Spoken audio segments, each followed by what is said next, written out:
Choose an account.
Start streaming.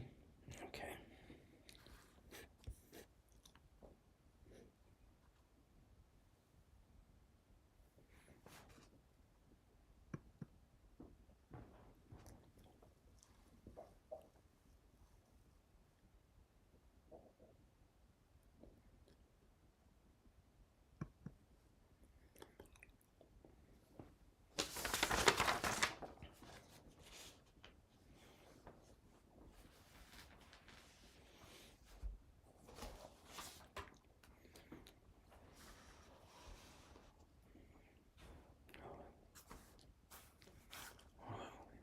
Input capture.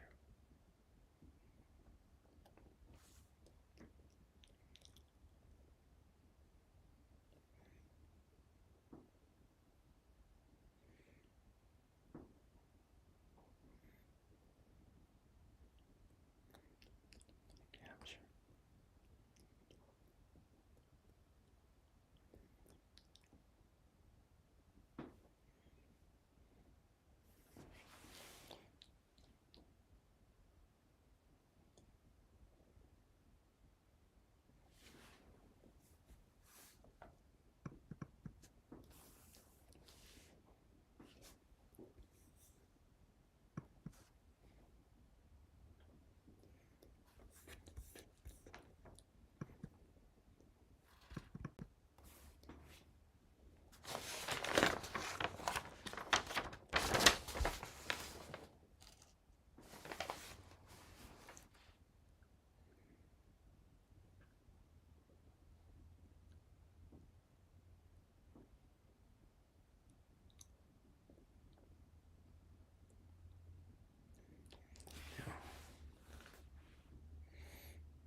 Wait.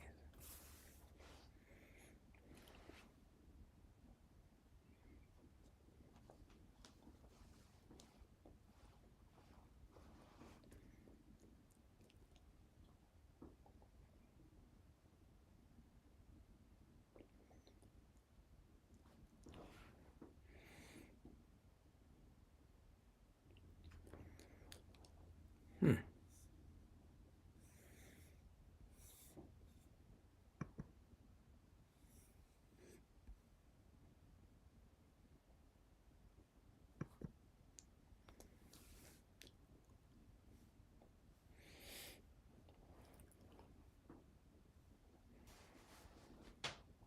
Call Jeff up.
Good morning. How are you?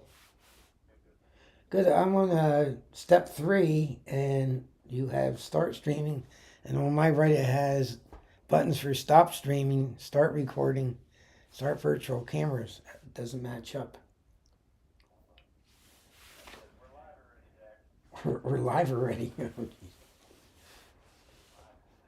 I've been live for 6 minutes. What did I do to go live right that quick?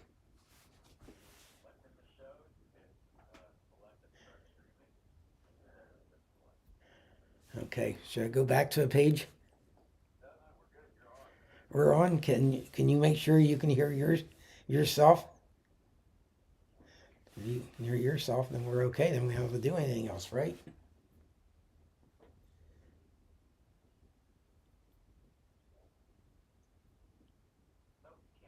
Okay, what am I doing wrong now?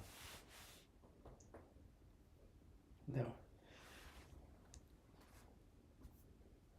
You want me to go backwards? Hit the red?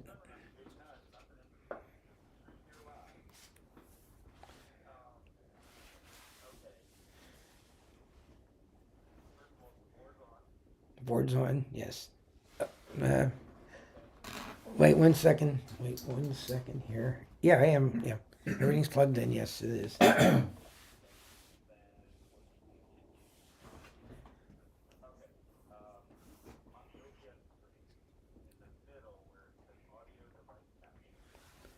Is that the second page?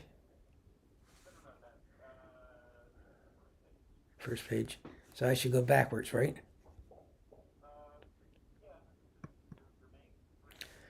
OBS is currently active. All streaming recordings will be down. Cancel that or say okay. When I try to go backwards, it said OBS is still currently active. All stream recording will be shut down. That's cancel.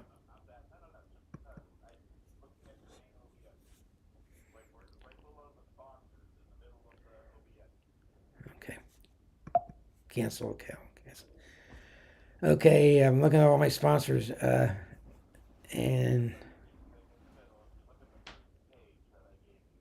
okay.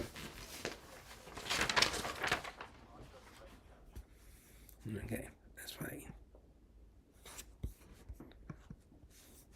I'm trying to go backwards here.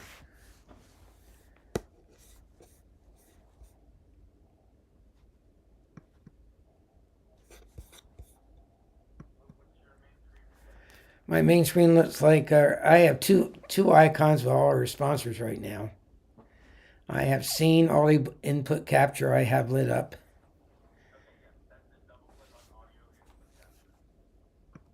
Okay. Then hit OK. Correct? Yes. The one where it says MacBook microphone and okay.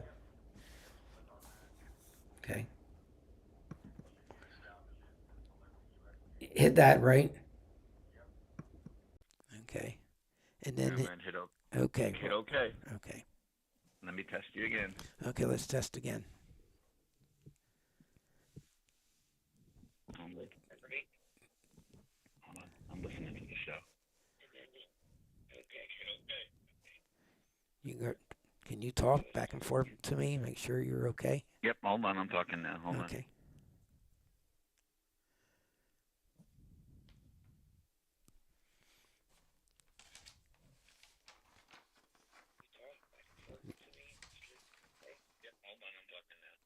Yep, you're good. I'm okay. Do I? Yep, you're good now. Okay. Don't need to do anything else, right? No, we're live and you can hear me. You can hear you. Okay. Bruce is here. We'll start talking niceties, and at 9 o'clock we'll open the show officially in 4 minutes. But we'll talk right now. If we have some early tune-in people, JAJL Sports with Jeff Etchenzi and Jack Logic, and our co-host Bruce Brody across from us is on. And Jeff, today is the official start of high school football teams facing other high school football teams in scrimmages. Yeah, this is the official start of fall sports for most people. Although, tennis actually starts their season today. They have a competition this morning against Bangor, and golf has about 4 or 5 competitions already in. They were rained out on Thursday. They had a invitational with 3 other schools that got rained out. That's going to be made up later. But yeah, other than that, I think just about every team gets underway today with I guess what would you call it? Inter-squad scrimmages. Right. Boys and girls soccer, field hockey, volleyball, and football, they're all in scrimmage action today. I think the only team that won't be scrimmaging today would be cross country. And I'm not sure how much scrimmage that they actually do. Most of the time they start their seasons with invitationals and multi-team meets. But yeah, you figure this is the first time they used to say football especially. This was a fun day because you finally get to hit somebody with a different uniform. Yes, and a number of scrimmages in the area. Easton, of course, is traveling south, and they scrimmage Central Buck South. Am I correct? Yes, and actually, if people are subscribers to the Rovers Network, that scrimmage, will be live at, I want to say 9 a.m., maybe 10 a.m. But yeah, so if you wanted to check that out, that'll be coming from CB South. There, I don't know how it's tricky. I know we've done scrimmages before, Jack, where we more or less just let the camera on because they usually don't do game situation until the end of the scrimmage. So there's not a lot to follow. It's a little tricky. Yeah, usually there's no numbers on shirts, and just got to follow the 10 plays starting at the 20-yard line or 30-yard line, wherever they decide, and until they get into, like you said, game situations. So I want to welcome Bruce Brody with us, Jeff. Good morning, Bruce. Morning, Jack, and Jeff. Likewise. Morning, Bruce. Yeah. It's been a while since we talked last, but it's good to get together and go yakety yak about sports. Yes. So all is right in the world. Yes, and we want to welcome one of our fine sponsors back to the fold. We found out yesterday, Charles Bruno, attorney at law. Jeff, we're up to 9 now. Okay, yeah, that's one of our yearlies at this point. He's been with us since the start. That's the nice thing with our sponsors is all of them, really believe in what we're doing, and just year in and year out are able to support not just us when we need things, but most of this goes back to the athletic department and the athletes themselves, and more and more, I don't think people always realize. All the cool bells and whistles, Bruce, are cool, but there's a bill somewhere. And, right. It's in some schools, for whatever reason, and I understand, they're not able to make this included for their sports teams. So to give you an idea, just for a season, I think, of Huddle, which is our streaming platform, to get a camera that you're going to be able to use to get the account, because at its core, it's a scouting tool for the athletes. That's what Huddle is designed for coaches and athletes. Right. And I want to say one team for the year is around $3,000. Okay. So at a lot of schools, almost every team now has their own booster club, but at a lot of schools, $3,000 from your booster club to cover that is a lot to ask. Sure. And I know, like, both my niece and nephews, when they were coming through their high school soccer experience, they never got to use Huddle just because it wasn't something that their booster clubs could afford. Yeah. Right. Mm-hmm. For people just tuning in, this is Sports Saturday. It's officially 9 o'clock. We were gabbing for a few minutes about our sponsors and what was going on, but Jeff, we're officially on at 9 o'clock now, and I'm with Jeff Achenzi, my partner with JAJL Sports Radio, and Bruce Brody is with us in the studio. And Jeff was just, you want to continue about, what we welcomed Charles Bruno, attorney at law, back with us, and we have Regal Insurance, Mike Fleck Roofing, Marblehead Chowder House, Berkshire Hathaway Realty in Nazareth with Sam Ruda, College Hill Tavern with John and Maynard Melham, and Giacomo's Kelly Nissan and Urco Credit Union. And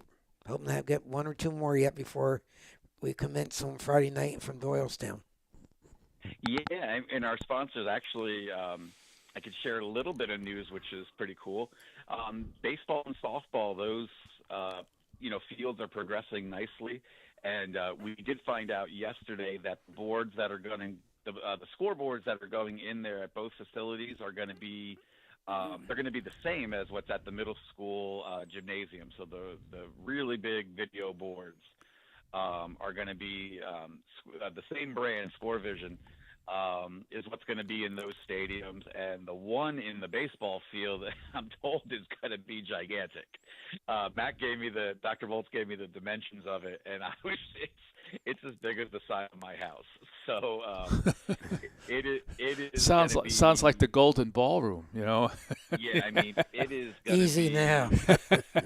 Yeah, it's actually kind of cool to realize, that we're going to have one of the premier high school fields / stadiums in the Valley. And I know Dr. Bolts said that there's already a lot of outside interest in, in having the ability to rent our field for even there are a couple colleges for the college tournaments are looking at possibly playing it at Easton High School, just because the facilities are going to be that top-notch. Bruce, I'm not sure if you're familiar, if you go down William Penn Highway. Right. Mm-hmm. And right past Greenwood Avenue Mm-hmm. is where the new complex is going. Okay. They're putting 4 fields in there, 2 turf, 1 for softball, 1 for baseball, Wow. as Jeff said, and 2 regular fields for the freshman and JV programs. And as Jeff's describing it, it's going to be second to none. The reason they had to build that first is because the new high school is going where the baseball field Okay. at Richards Field, the original Right. Richards Field, Mm-hmm. and looping around the tennis courts, Jeff, right all the way up to the track. Am I correct? That's what I'm thinking, all the way up to almost the track, and then Making a left. nice thing, as far as the plans go, there really is going to be no disruption to the day-to-day activities of the high school, because the new school is going to be existing, and all they're going to do is just close the doors on the current school, and the following year they're just going to open right behind them. So there's going to be, I know when we went through construction at Liberty in the early 2000s, Yes. where they knocked down the original gym, and the main building, the Commons building, was out of commission for 2 years. We actually had to move our entire 9th grade off campus, and thankfully one of the middle schools had just opened their new building, so there was an existing middle school that was about 3 or 4 blocks away, and our 9th graders for 2 years weren't at Liberty High School. And that, you can't imagine the scheduling, and especially even in sports, because right at coaching freshman football, they had to come 4 or 5 blocks away from where they had school just to get back to the main school. So the nice thing at Easton is right now there are no plans to have to relocate anything during construction. That's fantastic for the kids and the staff and everybody concerned. Events at night, the wrestling team would like to use 25th Street as long as they can, and I guess the project, once it gets started next June, I understand, will take 3 years at least, right, Jeff?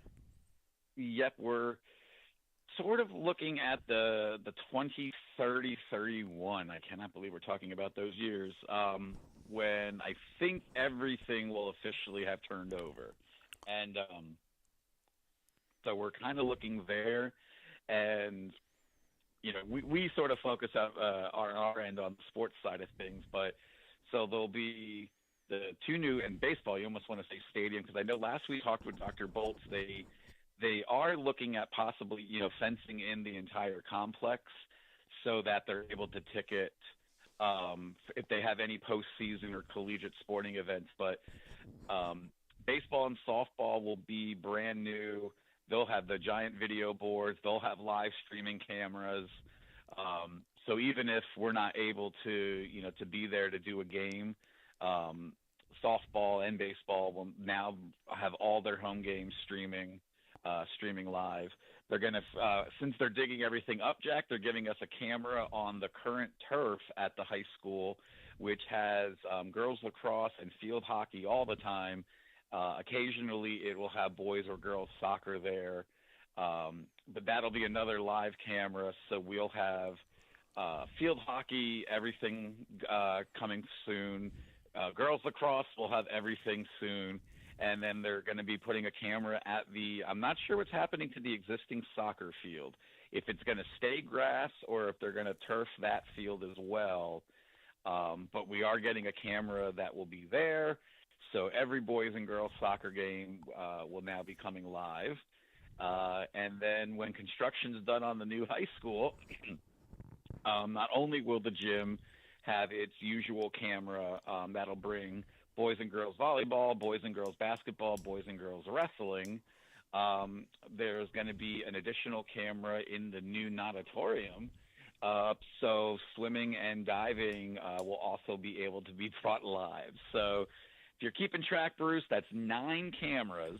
Wow. I believe Huddle says that'll be the most of any school they have in the country. I think there's one other school that has 9. But we'll have 9, and that will push our live events probably over 350. We're at 250 right now, and I think with all of them coming in, so by that time, we're looking at well over 350 live events. Wow. I joked. I said the only thing would be tennis and the running events, track and cross country and golf. Tennis, we've talked about ideas. The problem there is it's multi-court. So we could stream like court number 1, but other, if you're trying to follow, there's 3 courts and they play over a series of 7 points. Between singles and doubles makes up a high school match. We just haven't come up with a good way to actually make the product watchable. I mean, we could probably put a camera up. You could see all 3 courts and you wouldn't have a clue of what's going on. Mm-hmm. And we usually don't like to do that. We want to try to make sure if we're bringing something that it's, that it's a good product and it's watchable. Right. Mm-hmm. Yeah, do it the right way, or if not, don't do it at all. Yep. And that was one of the main things. Like you knew that back when I came on a couple of years ago. The first thing I said was, what we're doing has to be an acceptable product, because I didn't want to do. I've seen bad examples. Let's put it that way. And it's not enjoyable, at least for somebody to watch. Jeff, I live in Bethlehem, so I'm coming late into this game here with Easton. With the new high school, what plans do they have for the old building that they're going to be leaving? What is it going to be like knocked down, or is that what is that their? Jack's giving me all these hand signals here, so I'm reading it as they're going to be knocking, just pretty much raising it. Is it? Yep, that's pretty much. I think. That's my understanding as well. I think some of the parking lots and some of the storage places that were behind the current school are going to be gone. Mm-hmm. So I think the senior parking lot and the athletic parking lot for like the coaches and whatnot are all going to be gone. So yeah, I think that's basically going to replace where the existing school is. I see. Uh-huh. I have not seen plans for what that's going to be, because there's going to be a large space in front of the school, right? So I'm interested to see what they're going to do with the grounds, because, if they continue with the design of the current school, which some of the ones we've seen, especially for the gym, are gorgeous. It'd really be nice if they had the grounds of the school were great as well. I mean, my kids go to Parkland, and that is a wonderful campus to walk around outside from building to building, and you'd have to see what they're going to do there at Easton. Jeff, have you ever seen the Parkland their indoor their training facilities have you been inside to take a look at that? Yeah, we get lucky. Their wrestling room is located right there, so when we go up there for wrestling matches, we weigh in their wrestling room, so we get a chance to see their. They have an athletic weight room, which is for the teams, and then they have a Right. student weight room, which is for the gym classes. And yeah, Right. they are, and their wrestling room is gigantic. Yep. And I mean, yeah, it's great facilities. That's some of what we're being promised at Easton if everything goes well. I know one of the other things they're trying to do all in one is I know they want to do some dedications to some of the new spaces when the school opens because it's not done on a whim at Easton, which is good. You typically if they're going to name something, there is a process to go through, and so Dr. Bolts was kind of saying, since it's a process we have to go through, we might as well do it then, and we might as well do it multiple instances. So I know. Bruce is giving us some stereo here. Wait a minute. Now we got it. Okay. It was a nuisance but call I do anyway. know. Yeah, I do know they're going to be looking at trying to, name or dedicate like some of the spaces, like some of the fields or the gymnasium or the wrestling practice room, different things. So we'll have to see what's on tap there. I already said I want the gym to be referred to as New 25th Street Gym, but I don't know if I'll get my way. If I got my way, it would be the John B. Maitland Physical Education Complex. That would be that would make sense. Because of contributions that he made to Easton Athletics and to the school in general, basically. Yeah. That way it'll be athletics in general, Jeff, and it wouldn't slate wrestling or basketball or volleyball. Yep. But we all have our. And your new 25th Street Gym isn't bad either, like I said. Because there's just something fun about saying that on the microphone before wrestling matches that, for me, it still gives goosebumps to say, hey, welcome to 25th Street Gym, because that typically strikes fear, in the heart of lots of wrestlers. We'll have to wait and see geographically, Jeff, where that gym is. Is it going to be on the 26th or 27th Street? Yeah, that's what somebody kind of said. They're like, it might be 27th. I heard that, and some neat stuff too. I know we're talking a lot of technology, but Bruce, another thing that we just got going for this school year that we're hopefully going to carry into several others. So in addition to the live streaming that we talk about, there are instances where you may not be able to actually live stream the game for whatever reason, but you still want to keep track of it.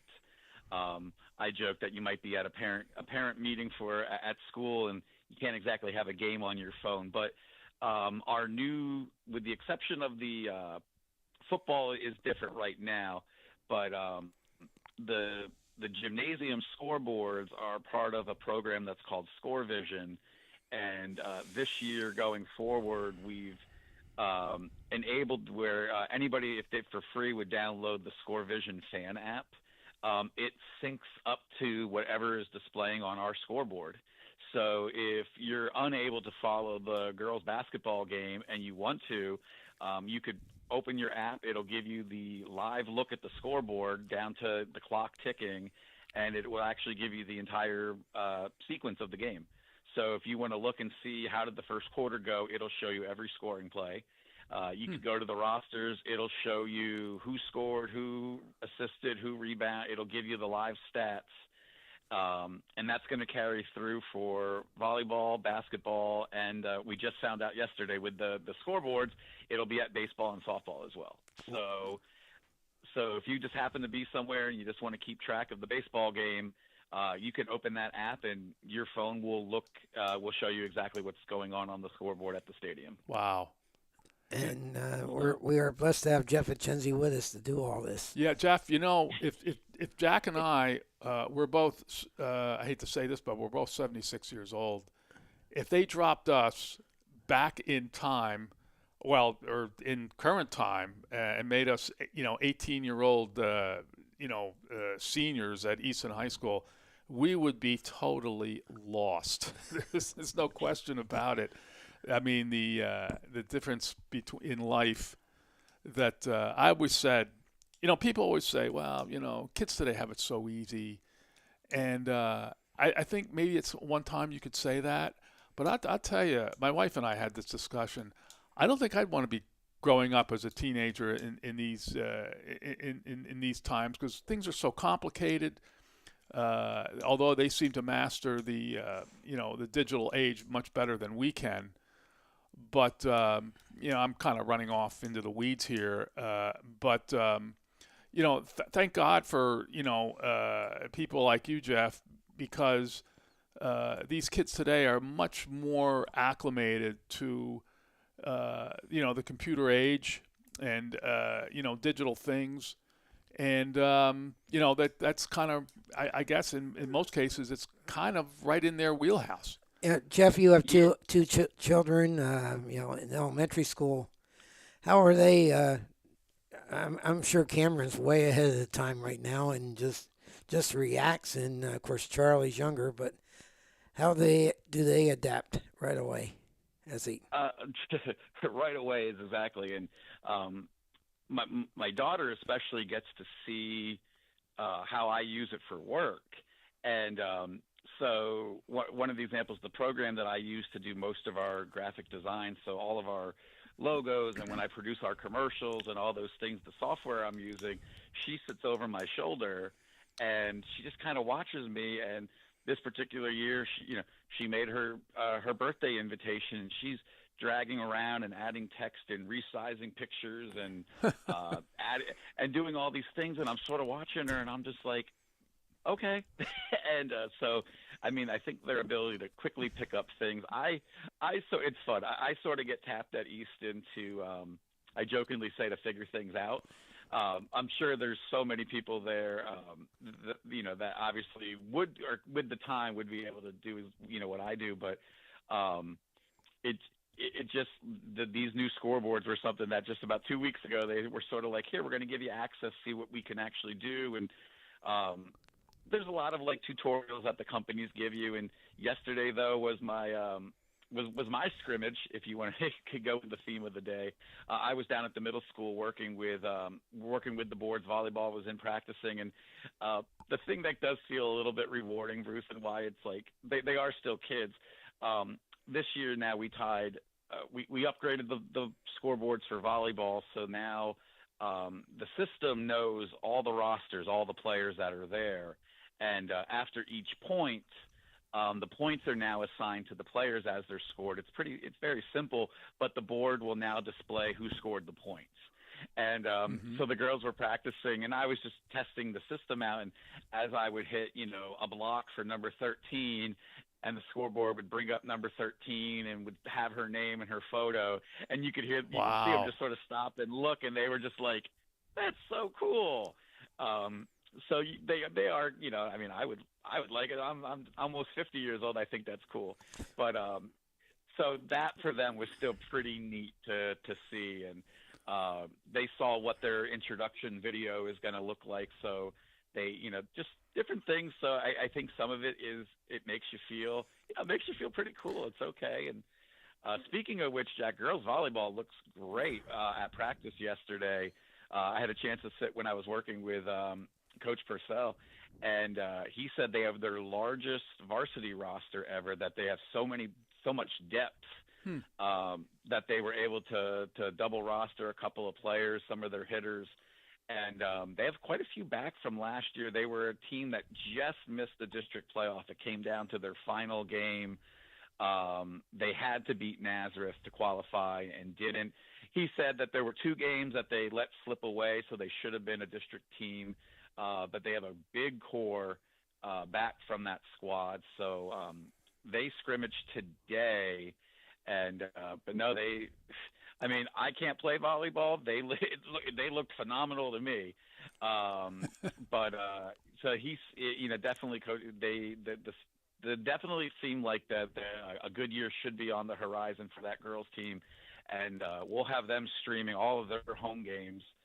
Starting on September 4th. That's the Pennsbury Day, Jack. Yes, it is. And speaking of Pennsbury, lead in John Gerbino, the president of the Easton Football Alumni Association, has a meeting with Dr. Baltz on Tuesday at 9:30. You're welcome to attend if you can figure out your schedule. They're going to honor the players from that great 1968 undefeated, untied team that beat Pennsbury 13-12 for an undefeated perfect season. And the turnout, we're getting people coming in. Art Seymour's coming in from Massachusetts, all running back. Bobby Pilson scored the winning touchdown. Jeff is coming in from North Carolina. Okay.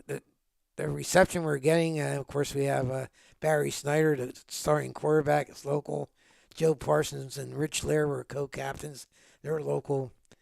We expect at least 15, probably the seniors coming back and some underclassmen. It should just be a great night. And they got the tape done yesterday, I understand, and we hope you can take a look at it if you have time. If not, we'll make time for you. That is.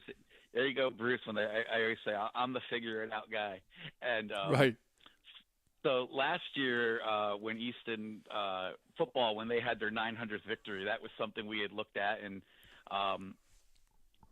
they sort of asked. I believe it myself, and before I knew it, I had produced a 9-minute video recapping the 900 victories of Easton, and we had interviews and clips and all kinds of stuff, and that's what played on the board after the game when Easton secured number 900.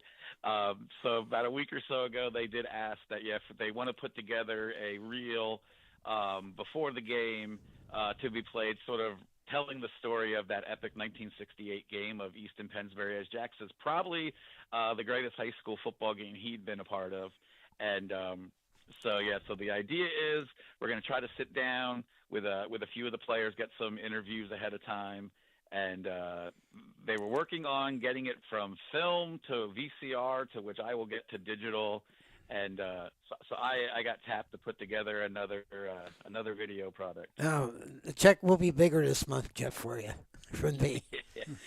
Jeff, what's also interesting, Matt Baltz, our athletic director, Dr. Baltz, has reached out to the Pennsbury athletic department, and we may have some of their players coming up for that, which would be awesome. Cool. That would be great. Okay. Yeah, the Pennsbury Falcons. I'll just tell a real quick story. Back in around 1984, it was, I had just bought a new vehicle, Toyota Supra, and I was looking at some place to park my car at Beaver Stadium, and these 3 or 4 guys looked at me, and they had put up their number one finger, like there was one parking place left. I backed into the parking lot at a fraternity house, Jeff, right? Mm-hmm. And I got out, and they said, "Oh, you're from PA." I said, "Yeah." They were playing Boston College, Doug Flutie that year, and I said, "Yeah, it should be a great football game." And they asked me where I was from PA, and I said, "I'm from Easton." And they said, "Where'd you say you were from?" And here it was 3 guys that played in that game that year. Really? Yes. But not all from Easton, or They were from Pennsbury. All 3 of them were from Pennsbury. Pennsbury. Oh, okay. And they remembered the game vividly, and Bobby Phil scored the winning touchdown, but the sidelight of that game was 13-12, right? That was last year. They only had 1-point conversions. The 2-point conversion came in 1969. I didn't know that. Yeah, Is that and so in 68, Bobby Pills, besides scoring a winning touchdown, blocked both extra points. And Len Matuzza, I think his name was, the quarterback who helped for the extra points, says, he called him the 3-letter word, it starts with S, ends in B, right? Uh-huh. He said somehow that guy got through. The snap was perfect. My hole was perfect. The kick looked like it was going to be perfect, but somehow that guy blocked them both. Wow. Yeah, so he just a lot of memories in that game. I really should mention, to me, it's one of the 2 greatest games in Cottingham Stadium. 10 years hence, before that, Easton beat Allentown just went before Allen and Deer split the year later in 1958 when the late Dr.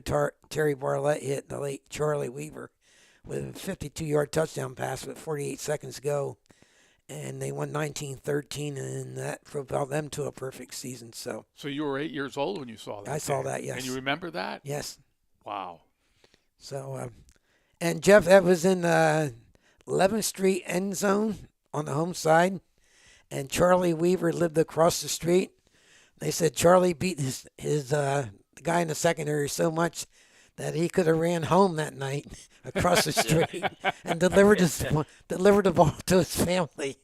Yeah. That was one of the sidelights. So we have a lot going on, and of course, I guess we're getting ready for Friday night. And Coach Seneca, I saw him last week, and he says CB West has some good performers back, so the Rovers going to have a really Herculean task to go down to Doylestown and put a good product on the field with 3 returning starters. Yeah, and I look back, Jack. I mean, I know I was thinking of that as you were talking, saying, wow, next Saturday we're going to be sitting here recapping a football game. But, yeah, I mean, defensively, I think, is where some of the test is going to start for Easton because you know what you're going to get from CB West. It doesn't matter who's wearing the number. You're going to get a running game. And I know last time we were down there, they ran 48 plays, 45 of which were run plays. And Easton did a great job that night of slowing down the run. That's a game that just sort of got away from them.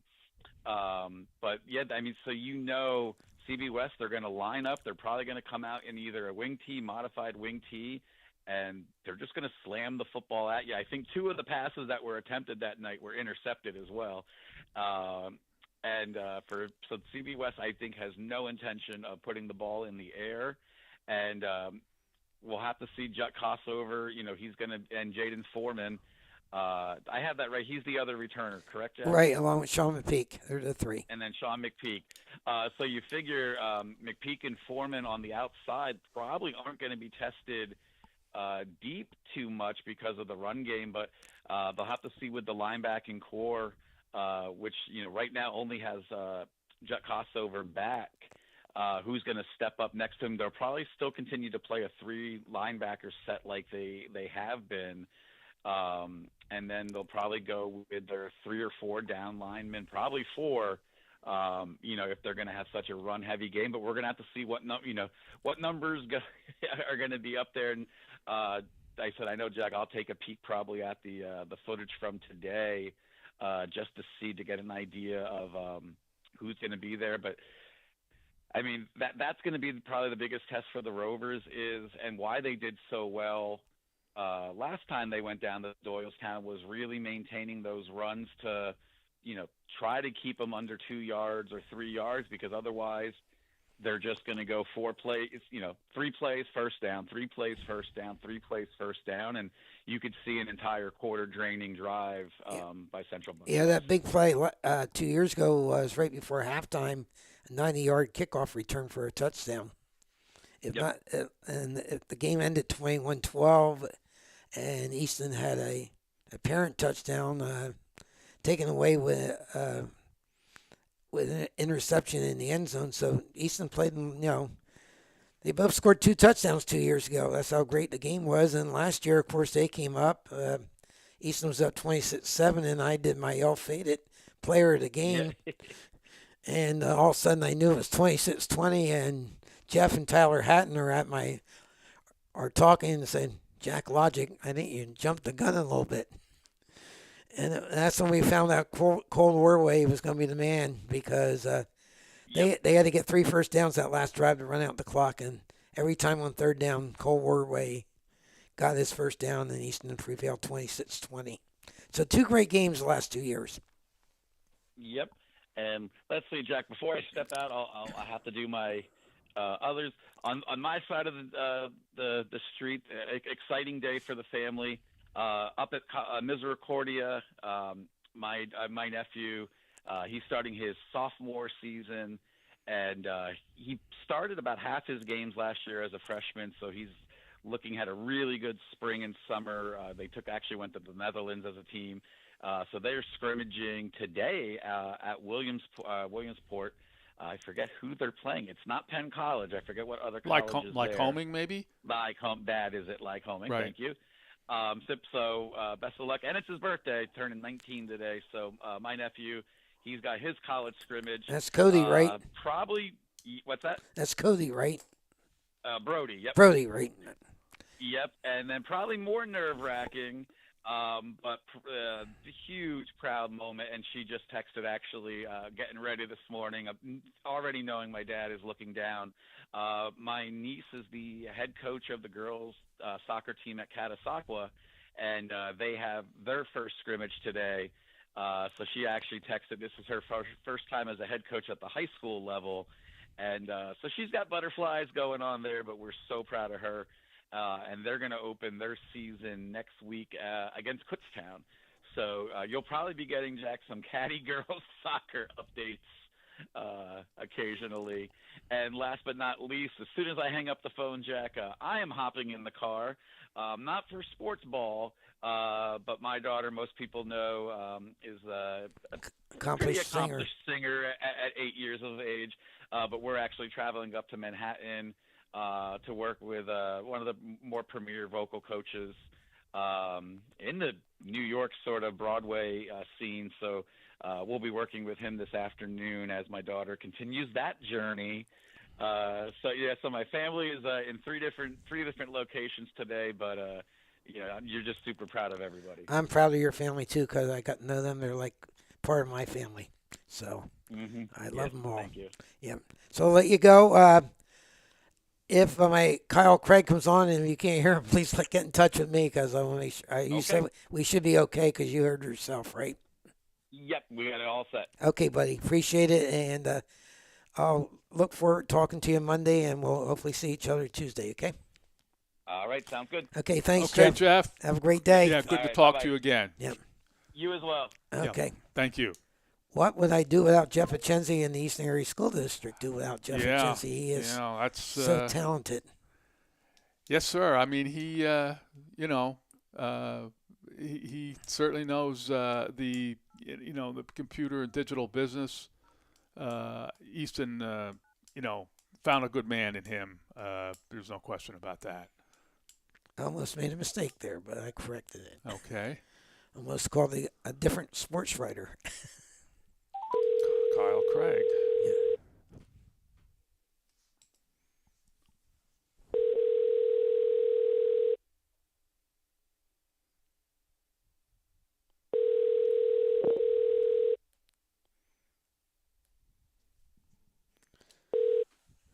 Hello. Hello, Kyle Craig. How are you? Good. How you doing? Good. Thanks for coming on with us. We just Sure, no problem. Yeah, Bruce Roddy's here with me. Hey, Kyle, how you doing? Hi, Bruce. You're getting busy. You covering any scrimmages today? No scrimmages. Still just cranking through the team previews here. Got a lot of interviews in the backlog that we're working through to make sure we have all this preview content out before kickoff on Friday. Will there be a preview content on that we can read or not? I mean, over the internet. Oh yeah, I mean we got a ton of preview content. We got most of the EPC previews have been published. Yeah, I've seen Colonial those. League previews. Yeah, Colonial League previews are going out now. We got 3 more publishing today, not from me, but from Corky, including Bethlehem Catholic and Emmaus. So we have a steady stream of football content that's going to go all the way to kickoff. And kickoff will be 7 p.m. for most teams. That's Friday night. That is correct. Will you be in Doylestown or somewhere else?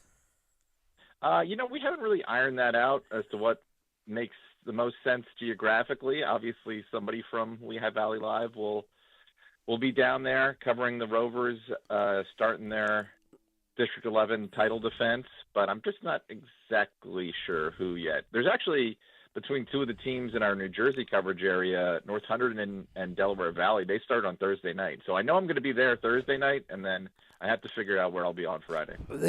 Jersey starts this early? I was shocked. They can't. Yeah, usually they don't. Usually they're at least a week behind the Pennsylvania season, but every single one of the 8 teams that we cover, that are close to the border, including obviously Peaburg, which opens against Parkland, they all start in this opening week here. Peaburg plays Parkland next week or the following week? They open with Parkland. That's the first game. That's Friday night as well. This Friday night coming up? You got it. Wow. Well, quite a turnaround. Yeah, I've heard from couple people that, and you don't know how it's going to play out, but they said that Phillipsburg looks like they're going to be down a little bit this year. Is that what you're anticipating, Kyle? That this is kind of you hate to say rebuilding, especially at Phillipsburg, but this may be a kind of a learning year for them. Well, we'll find out. I mean, it's tough to open up a rebuilding year if you're going to play Parkland in the first week. Yeah, right. They have their quarterback back. They're replacing a really productive running back. I know they feel really good about some of the other returnees that they have, including, I believe it's Donovan Sampson is the one that has committed to Bucknell. Let me just double check that I'm not speaking out of turn. Yeah, Donovan Sampson. He's committed to Bucknell. They have Elijah Montgomery, who's a returnee on the line, who's got an offer from Towson. But those guys that I mentioned, Bracco, the quarterback, Sampson, Montgomery, they're 3 of their 5 returning starters. So obviously there are other guys that are going to need to step up. So they are replacing a lot, and they have a tough task right off the bat against Parkland, which, tends to reload every year, but also has a bunch of experienced guys from a team that went 12-1 last year. Right. Yes, should be an interesting night. So Phillipsburg has a little more of a nucleus in Easton, having 5, really good starters back, but they'll have their work cut out now, developing young talent. But they have Frank Duffy does a great job developing this talent each year, Kyle. Yeah, I mean, he's obviously got his program in place, and, they churn out tough kids every year, find kids who, are hungry and want to compete. And, the most exciting thing about the Phillipsburg schedule this year is that it's a pseudo EPC schedule. They play Parkland, Emmaus, and Freedom right off the bat. Then they play the Jersey portion of their schedule, and then obviously they'll go into the state tournament, and they have Easton on Thanksgiving. So 4 EPC teams on their schedule. I'm really, pumped up to see that. After they play Parkland, they go to Emmaus and they go to Freedom. And so that's really exciting to get them more integrated into the Lehigh Valley.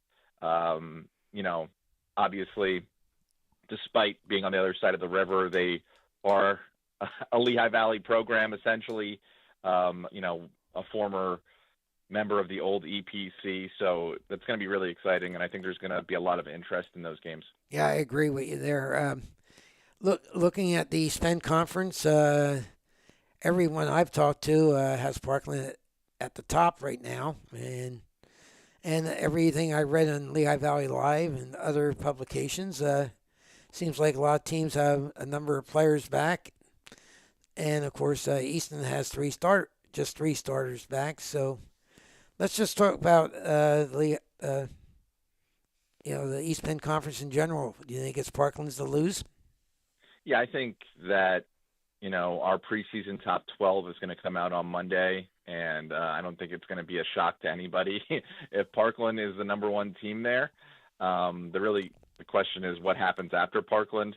I think if you look at the talent base that they bring back, including at quarterback, at running back, at receiver, on the line, they just have the most proven team back. So, yeah, I would say Parkland is obviously the favorite to start. The Northampton division looks super competitive again. You mentioned that Easton only has 3 starters back, so obviously they have things to figure out at quarterback, all over the field. Quarterback obviously being the most influential position in football, and graduating our football player of the year from last year, Cole Ordway, who did so much for that team. They're going to have to figure out a lot, but, it's also a tough task to break in 5 new linemen. It's always great when you experience the benefits last year of having an all-senior offensive line, but, then comes the reality the year after that everybody needs to be replaced. So Matt Seneca has shown throughout his coaching career at different places, not just Easton, he's not afraid to play young players. And so, it's not necessarily going to be upperclassmen that are thrown into the fire there on the offensive line. You could see underclassmen out there kind of getting their lumps in the EPC early in the schedule. And then how much they mature and how quickly will kind of dictate the season for Easton. Beyond that, Freedom, they had a bumpy season last year, finished below 500, lost to Liberty twice, which I know they hate. But they do bring back core pieces on the line. They bring back their quarterback, and they bring back their running back, whose injury last year kind of derailed the season for them. So they could be sneaky good. Nazareth, obviously, probably could have been a district championship contender if not for Peyton Falzone getting hurt last year. But the upside of that is that Cooper Madsen, his replacement, got 8 starts. So now he comes back with a lot of experience. They have things to figure out on the line, but they have a really talented core of receivers. So those are the guys that jump out at me right away, just kind of taking an overlook at the EPC. And beyond that is also Whitehall, which returns a quarterback that's super talented. They return 2 running backs that are talented, linebacker that's talented, and Iskander Blanco. So they're a team that, if there was a team right now that I would say could contend with Parkland in the Lehigh division, it might be Whitehall. And then the other part about Whitehall is that they've moved up from 5A to 6A, so they're with the big boys come postseason time. Yeah, it's going to be very interesting. Southern Lehigh both also moved up, but they moved up to 5A. They'll probably have an easier task in District 11, but once they get out District 11, Phil Sams' team's going to have a more difficult task. That is correct. So, they won the 4A state title last year. I think the big thing about Southern Lehigh, well, actually, the big thing about Southern Lehigh is their line.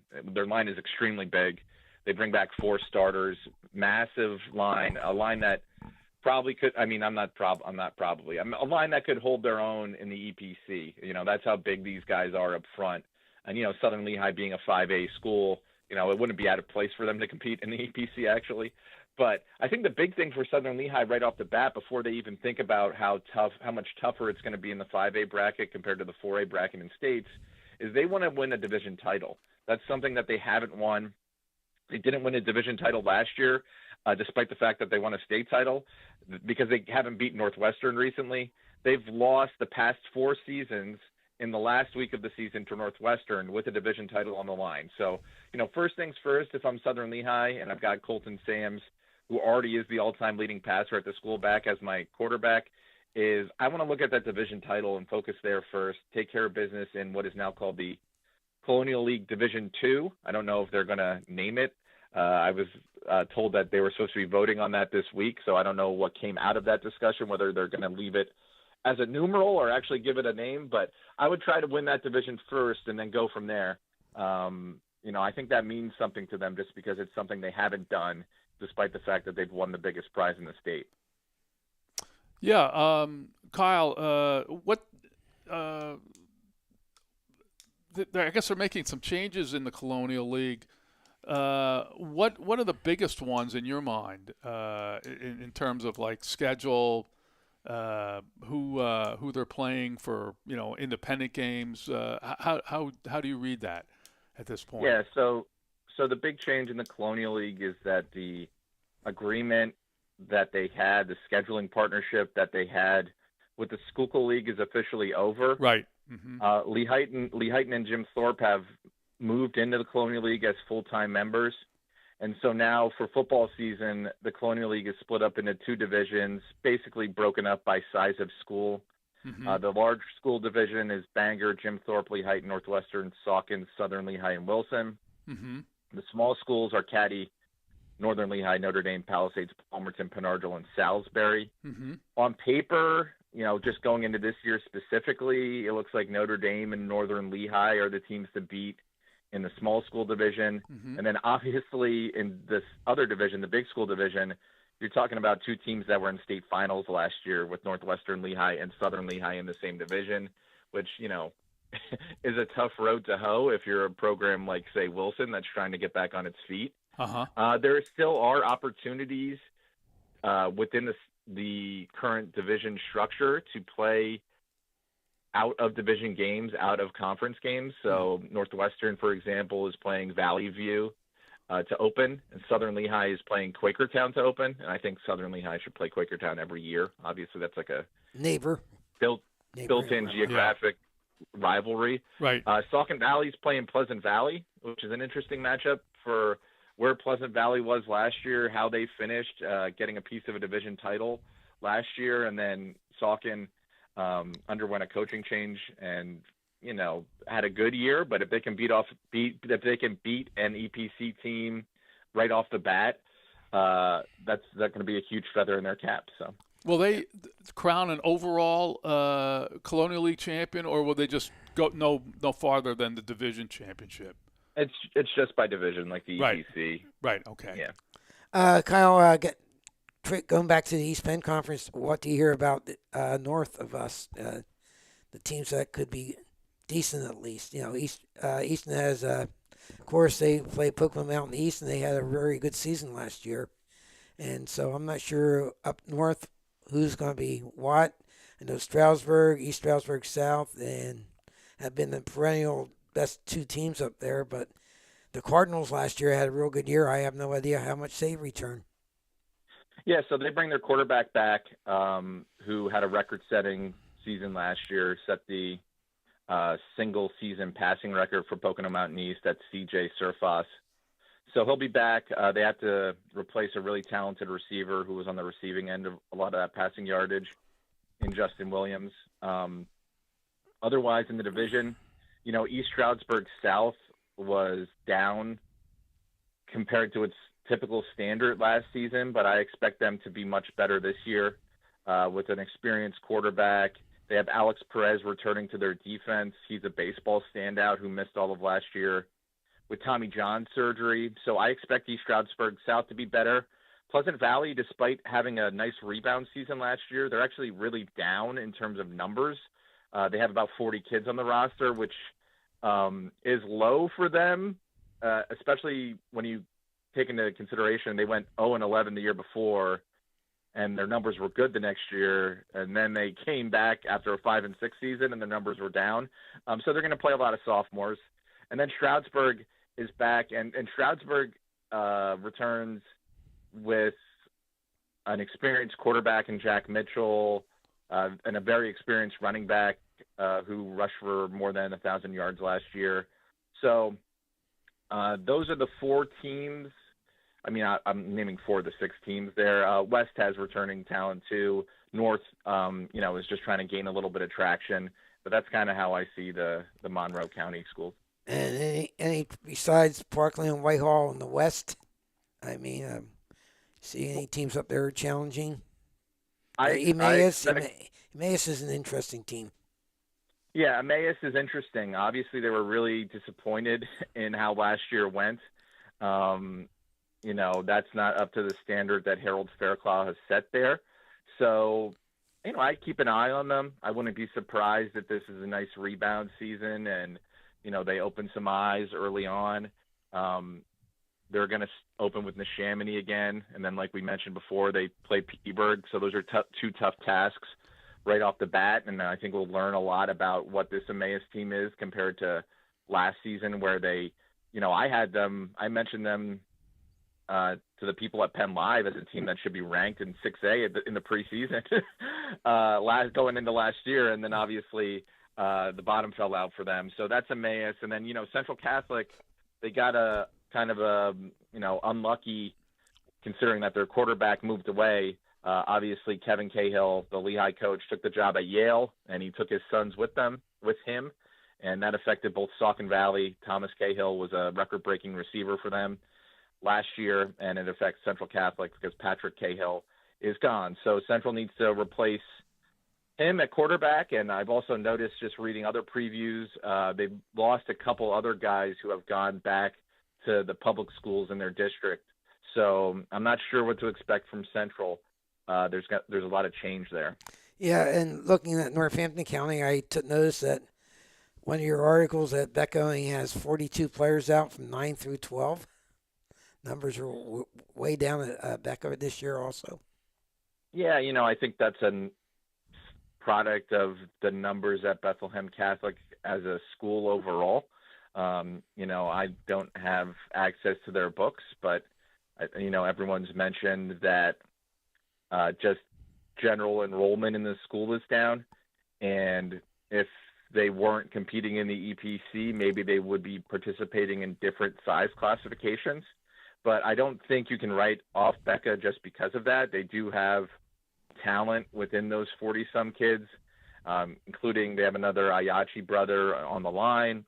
They have Axel Burkhart back at quarterback, and I think he looked really good at quarterback last year. And then they have Carter Vasa back at receiver, and he's already their all-time leading receiver. So they do have the potential to make some noise, make an impact. Yeah, make some noise. It's just I think a couple injuries might really derail them because I'm not sure what their depth is like.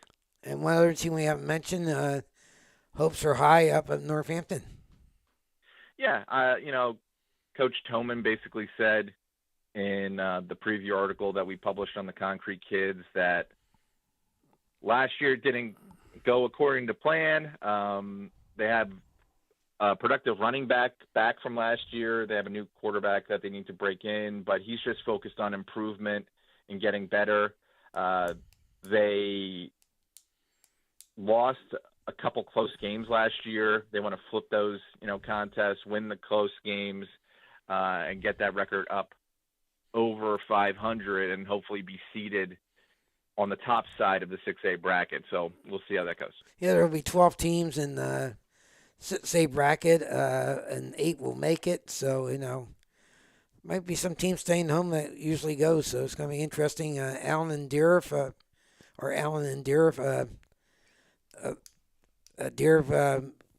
had a decent year last year. Allen won their first 3 games, and of course, Allen's baseball team doing as well as they did.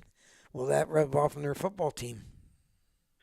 Yeah, I think if anything, if you look at the success of the baseball team, it probably does give confidence in other programs at Allen that, it only takes a few new kids and the right mentality to kind of right the ship. Of course, on the baseball side of things, when you have a freshman who shows up who's left-handed and throws in the 90s, that can quickly change your outlook for a baseball team. You need a few more than just one guy, one star freshman to totally change the course of a football program. And then obviously there are other kids that played really well for the Allen baseball team. But I'm just saying, numbers-wise, you need to have a few more bodies to make a difference. Participation is so obviously important in football. I think the big thing about Allen is the way that the EPC is structured now. They're able to make a schedule that's a little more digestible to them.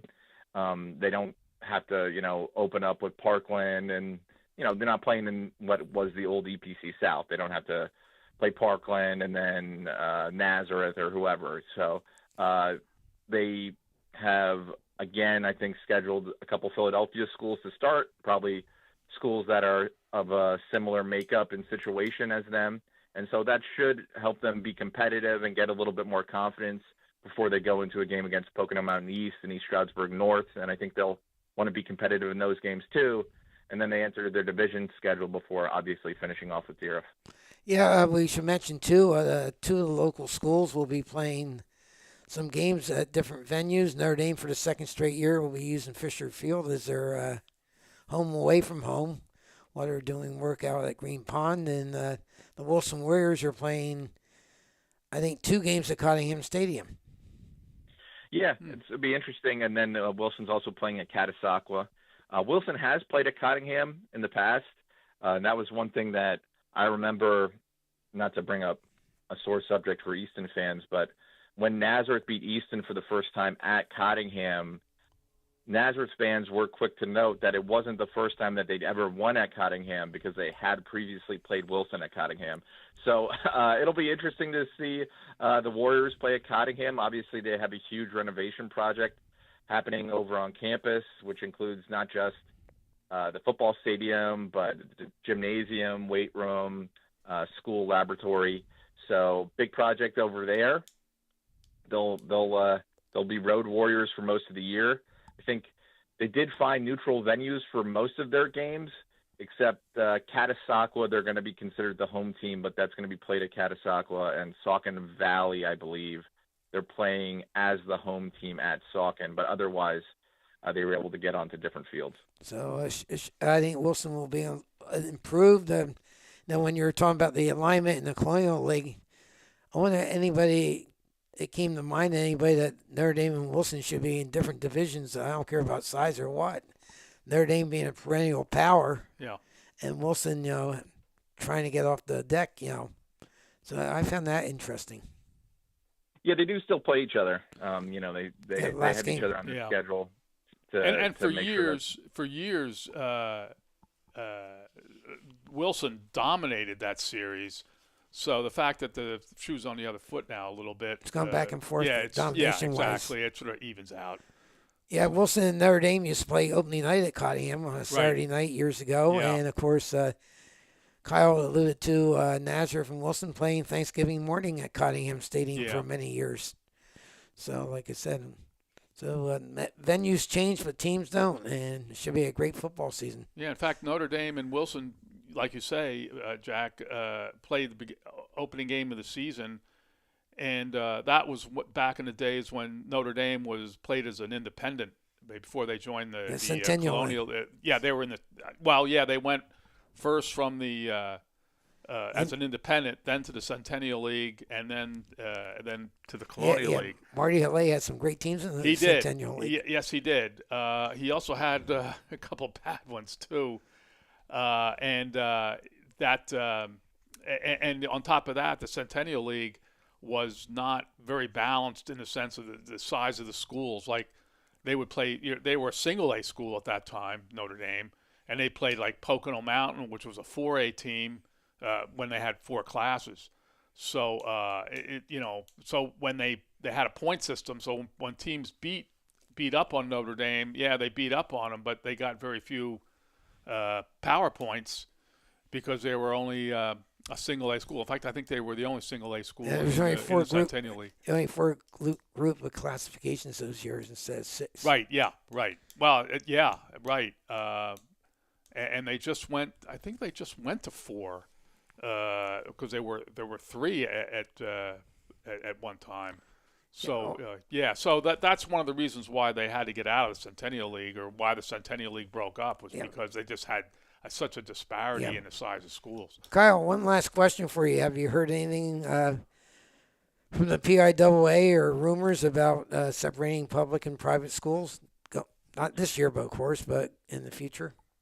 I think that there's still a tremendous amount of inertia as far as that goes. Obviously, there was some legislation recently that said that the PIAA, it passed the state house saying that the PIAA could do it, but they still have to do it. So that doesn't compel them to make the separation. So I haven't heard anything new on that front. I know that it's maybe a headache that PIAA administrators don't exactly want to tackle. Personally, the biggest thing for me, and I know we're just talking about football right now, but across the board, is if they do change the classification setup to separate private schools,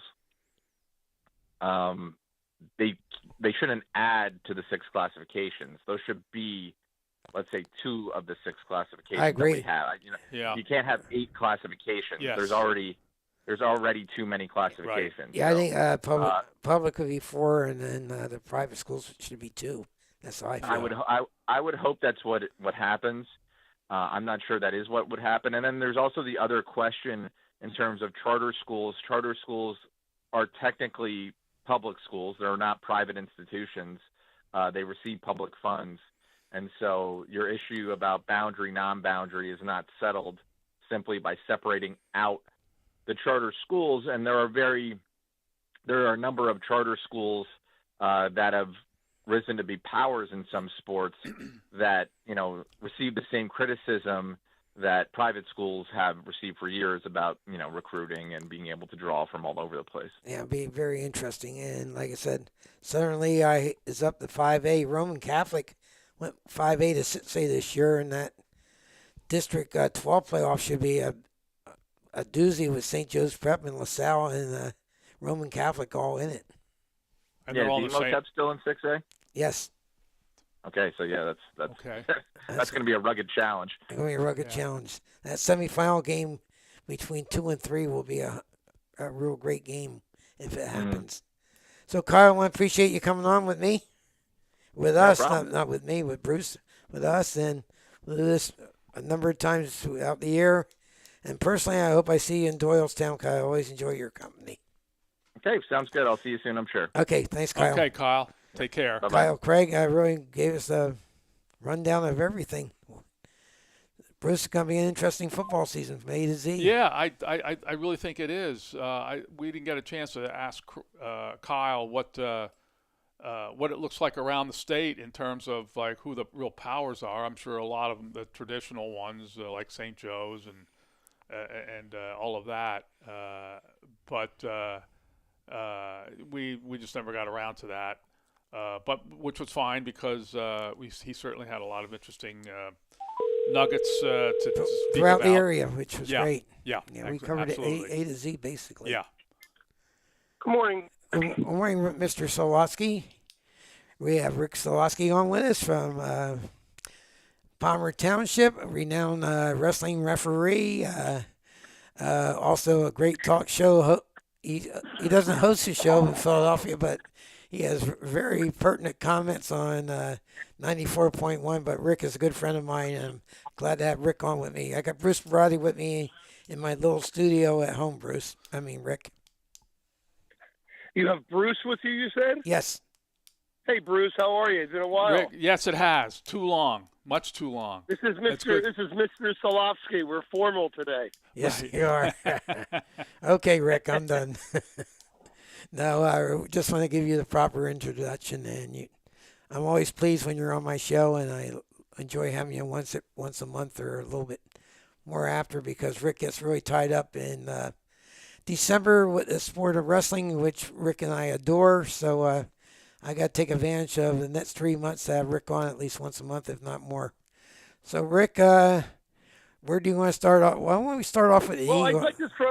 I'd like to throw a curveball if I could, and instead of starting with the Phillies, the Sixers, which is a lot to talk about, the Flyers and the Eagles, we always end up squeezing and never really getting in a good point wrestling topic at the end of the show. We're always rushing, and I always say, God, I wish I would have had more time. So Go ahead. I'd like to start out with the wrestling world, and the Sure. wrestling space, because there's been a huge change. Bruce, I'm not sure if you're aware of this. I've been sharing this with a lot of people that I just found out recently, and before it was going to be a speculative situation, but now it looks like it's actually going to happen. There's a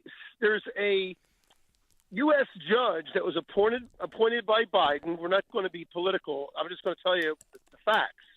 Her name is Charlotte Sweeney. And Charlotte Sweeney decided to send an injunction to the NCAA and tell them that they have made a mistake on eligibility, if you can believe this, Bruce. Mm-hmm. And what they're going to do is, she said, her point was, and she wrote a whole expert about this, that anybody that graduated high school in 2022, get this, did not have enough time to take advantage of transfer portals and NIL opportunities.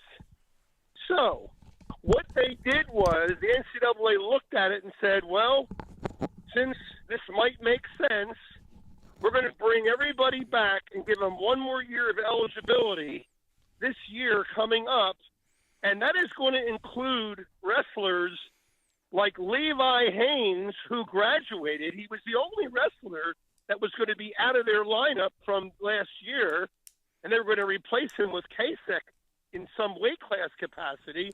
You know, Tyler Kasich from Bethlehem Catholic, who was a two-time third placer who went into the red shirt, put it that way. Everything's a portal now. It's amazing how we're automated.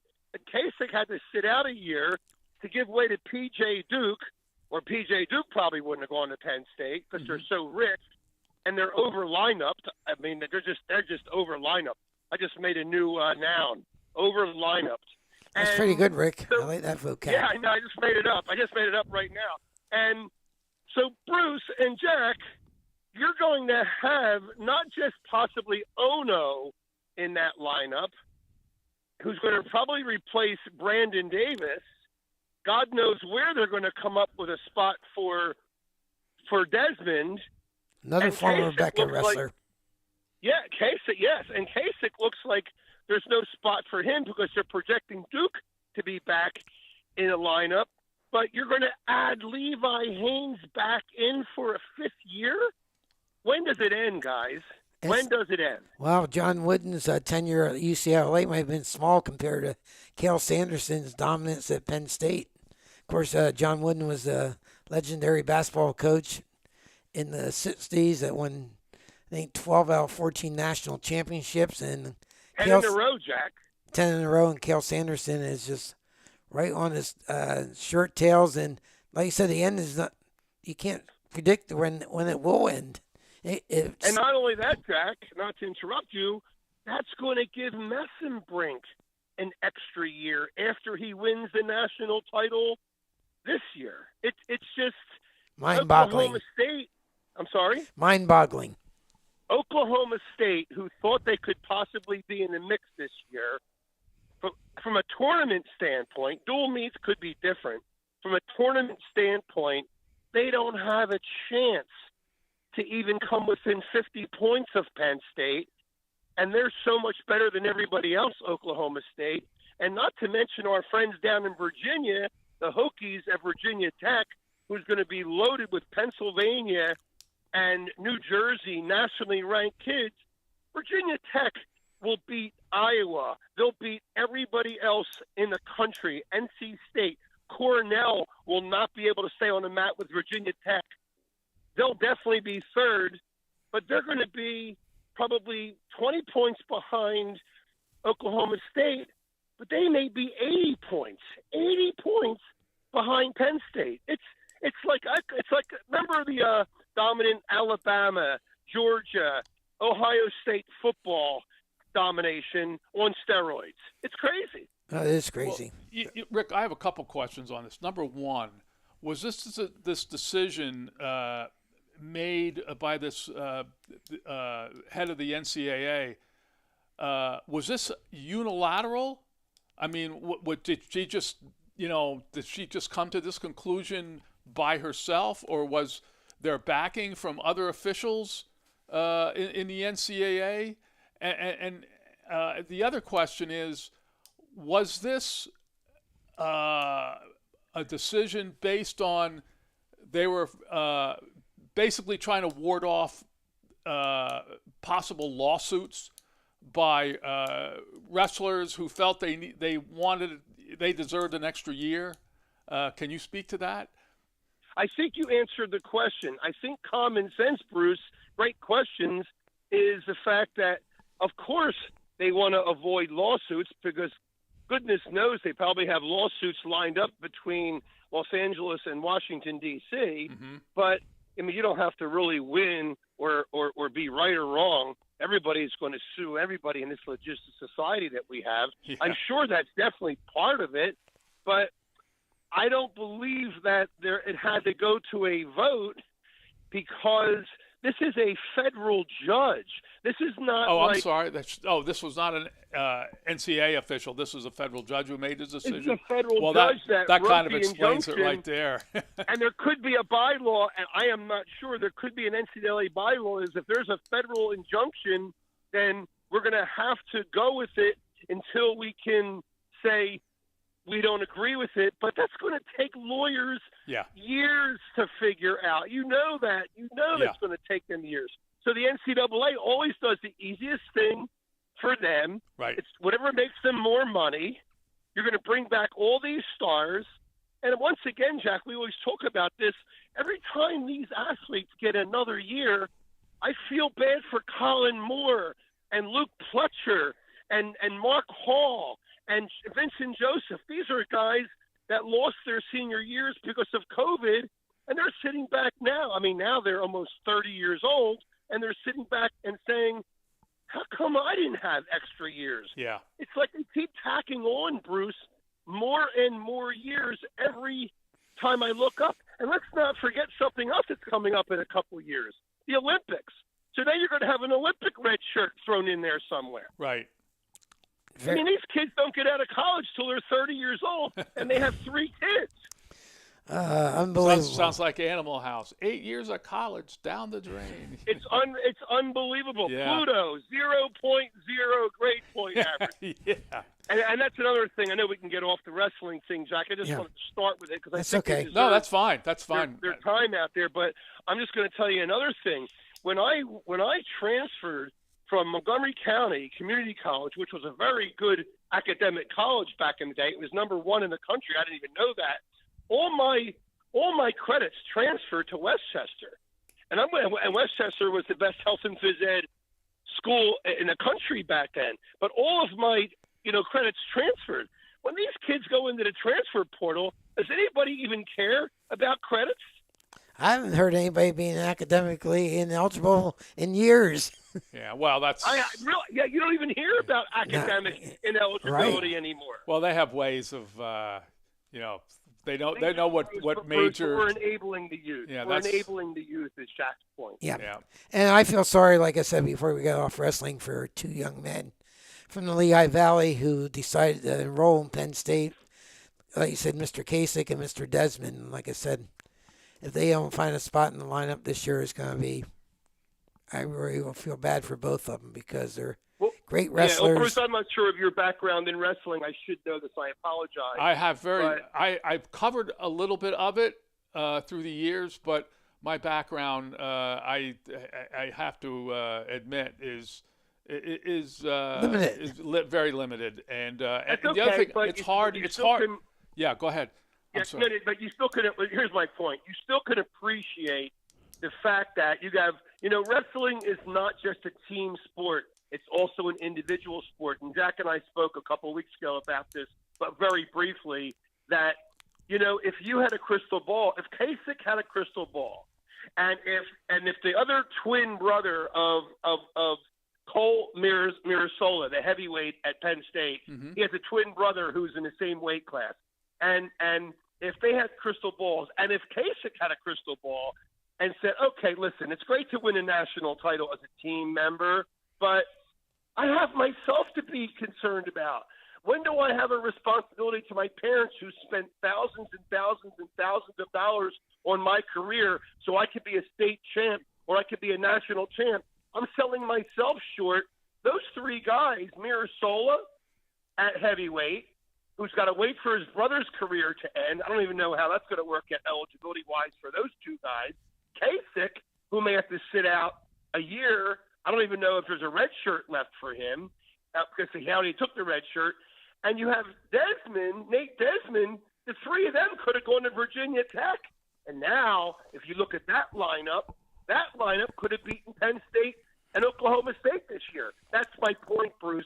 These kids are putting their individual lives on hold just for Cal Sanderson, just for Penn State. That doesn't make sense to me.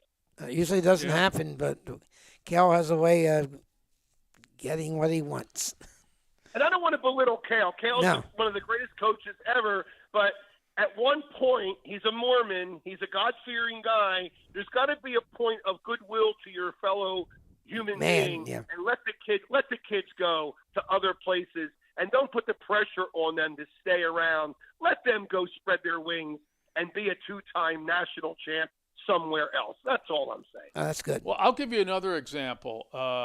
In not only in wrestling, but football, basketball, you have these guys who graduate, from college, and they're ready to walk out with their diploma, and a coach or somebody says to them, "Look, I'm looking at your record here. You have an extra year of eligibility." So what they do is they enlist in a master's program. So they're 20, 24 years old, they might have redshirted, and they get an extra year, a fifth year of eligibility. Well, a lot of these guys, use that year of eligibility, and then as soon as the season's over, they quit school, and they never. So what's the purpose of? Well, counterpoint this week, Villanova University, which is now in the Patriot League, Right. their record-setting quarterback from last year was denied a year extra eligibility. Right. Yeah. Well, in a way, I have no problem with. Yeah, I know with- that. I'm just yeah, saying that. Right. Because the Patriot League is academics. Yeah. Plus, what about the kid that's behind him? Who's going to every practice, has reps with the second team, knowing that, One day it might be next his year team. it's going to be, the job is his. I mean, obviously he's got to beat other people out too. And then he finds out, that the starter from, he thought was leaving is going to be back. So, Exactly. And gentlemen, I'm sorry to hop in because I know Jack wants to get to the pro sports, but the last point on this topic is you have to understand something. This is wrestling, and even though there is the UFC and MMA to go to, and even though they have Olympic careers to go to and they get sponsors, it's not the same kind of money that these linemen from Alabama, Georgia, Ohio State, Texas, and Notre Dame. It's not like if these are elite guys that are putting their lives on hold in wrestling, these same elite players, they're not going to stay in college in football. They're not going to stay in college in basketball. I'm talking the upper echelon guys that are first-round draft pick type players.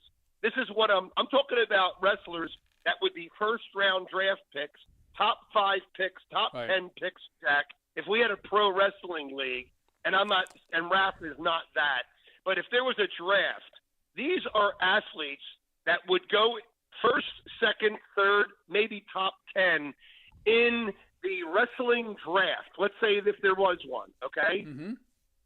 There's no incentive for them to leave college because if it was football, basketball, baseball, hockey, they're going to turn down a $5 to $10 million signing bonus.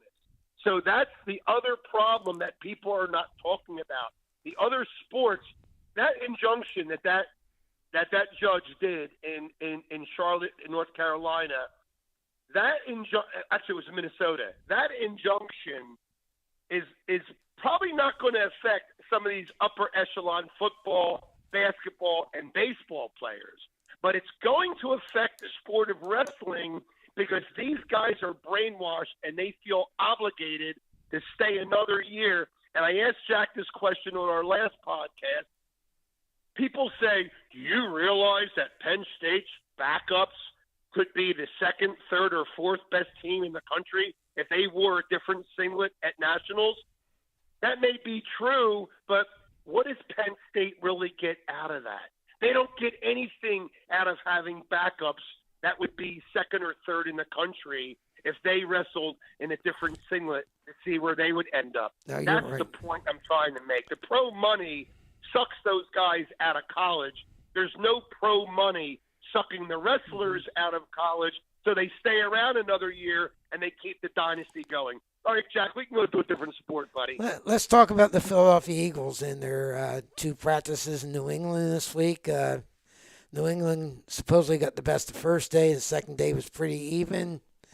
And we won't see much difference tonight because we'll just see backups. But, there's a lot of jobs to be won yet. And by all accounts, like I said, Jalen Hurts has had a decent camp. And we got to wait to see what happens with the wide receiver group, which is not near as good. Well, A.J. Brown. So, Rick, what do you expect the Eagles out of the gate? I'll make it short and sweet. A lot of people ask me, what do you think the Eagles are going to be? Like I had a friend call me last night. Aren't they the best team on paper and all this stuff? Here's the bottom line. And, Jack, again, we've talked about this. Bruce, we've probably talked about this. Yeah, I know exactly where you're going on this, Rick. We are not going to be able to really make an assessment of what the Eagles are going to be with the receivers, with the running game, with any part of that offense until we know that those names that are coming back from 2 years ago are healthy, and the age of being 2 years older is not going to hold them back. If that offensive line cannot play like they did 2 years ago, which I don't anticipate because they're older, and already I think Landon Dickerson's banged up, right? Didn't I just hear that? I didn't hear that, but you could be correct. I did hear that too, but I don't know to what extent. It's already starting. It doesn't mean to be a big extent. Yeah. Because that guy had an ACL at Alabama every year. And he had 3 surgeries at Alabama before he got drafted. I was surprised they even drafted him that high with all that health history. Mm-hmm. But he ended up being really good his first 3 years. The bottom line is you only go in high school, you only go in college, you only go in pro as far as your offensive line is going to take you. And we're not going to know what that's going to look like, gentlemen, until I would say game 5 after the first, second week into October. So I really can't give you an educated guess on this, Jack, because I don't know what's going to happen to that offensive line. If they don't go, this team can't go. And in a West Coast offense, you need to have mobile and you need to have healthy tackles. And Mailata did not have a good year last year, and Lane Johnson just showed us that wall we talk about, Jack, that you hit. He already told everybody he's probably not coming back next year. So when does he really hit that wall during this season? So I really can't tell you. And my other problem with this team is you got a 6-foot quarterback. Hurts is not 6'1.5". He's a 6-foot quarterback, and he's trying to throw. And I'm going to tell you right now, I know for a fact because I know guys took their kids to the training camp, and their kids are every bit 5'10", 5'11", and they looked eye to eye into Lemon's eyes and Devontae Smith. Devontae Smith and Lemon are both 5'11". You got a 6-foot quarterback trying to hit 5'11" receivers over a 6'6", 6'7" lineman. It's not with their hands up. It's not going to be an easy target for Jalen Hurts. That's my assessment. Yeah, another issue with the Eagles' offense is already Sean Mannion's talking about having Jalen Hurts. I can't believe he said this. Run a little bit more. That is a recipe for disaster, and you do not want your quarterback. Yes, he is mobile. Yes, he can make yards, scrambling. But if you want your quarterback to, quote unquote, run more, you're throwing him to a school of Pirianas, where their whole game plan is going to be make sure you put good hits on Jalen Hurts if he scrambles out of the pocket or even to just designed runs. That's, it just sounds like a recipe for, I couldn't agree more, Bruce. There's a difference between running and being mobile. There's a big difference. And I think he's got to be mobile. Jack, we talked about this over and over again when the Washington Redskins back in the day had Joe Theismann and the Hogs. They had these plays called the dash, where they student body left, student body right. They moved the offensive line laterally across the line of scrimmage. That's how they were very successful in Joe Gibbs' version of the West Coast offense. But let's face it, Mannion comes with a little pedigree. He was a quarterback under Sean McVay, who I think is the second best coach in football behind Andy Reid. That's just my opinion. And he coached with LaFleur. Both coaches have been pretty successful with wins and losses. But it's all going to come down to the mobility of Hurts.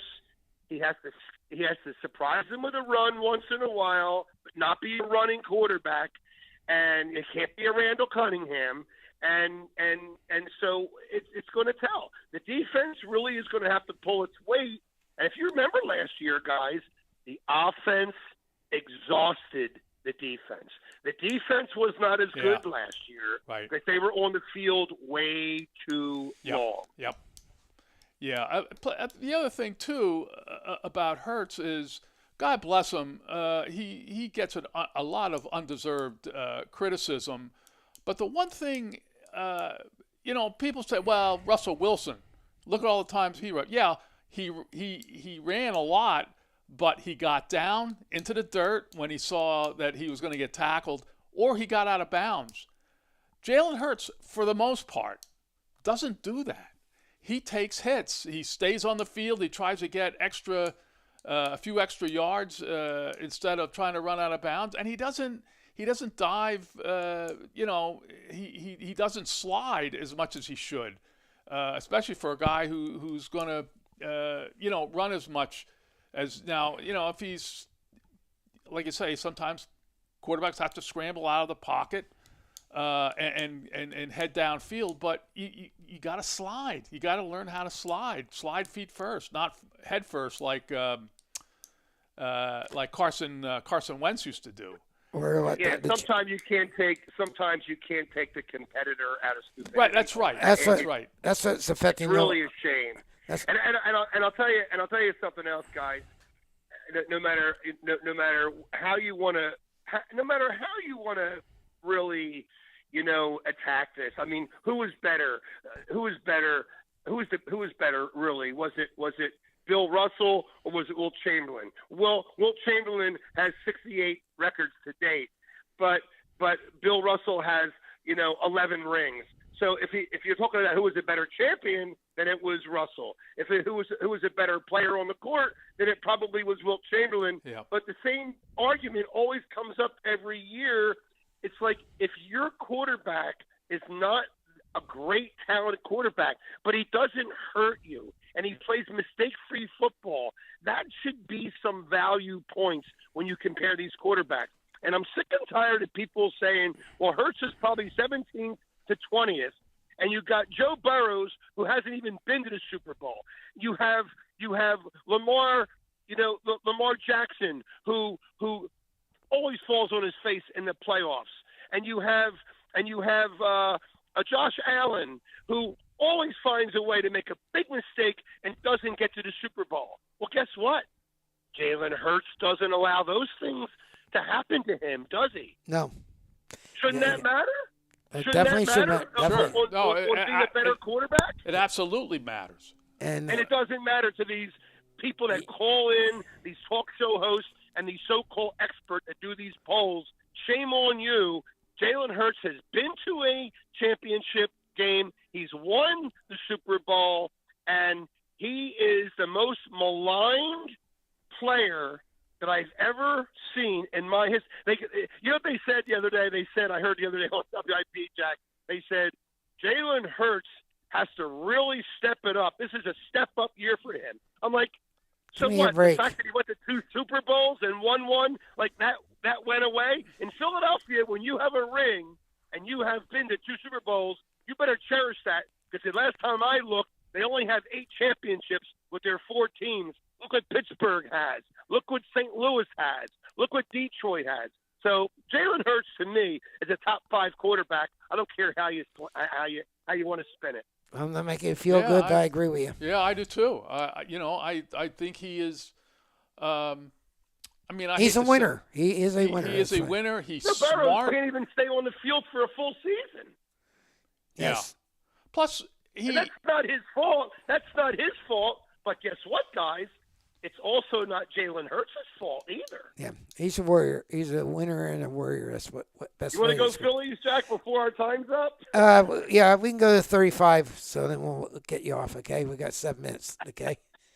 Real quick about the Eagles' defense. The one intriguing battle in training camp is Campbell against Jeremiah Trotter Jr. You love these controversial. Oh, I do. I love this father. You, I love this father.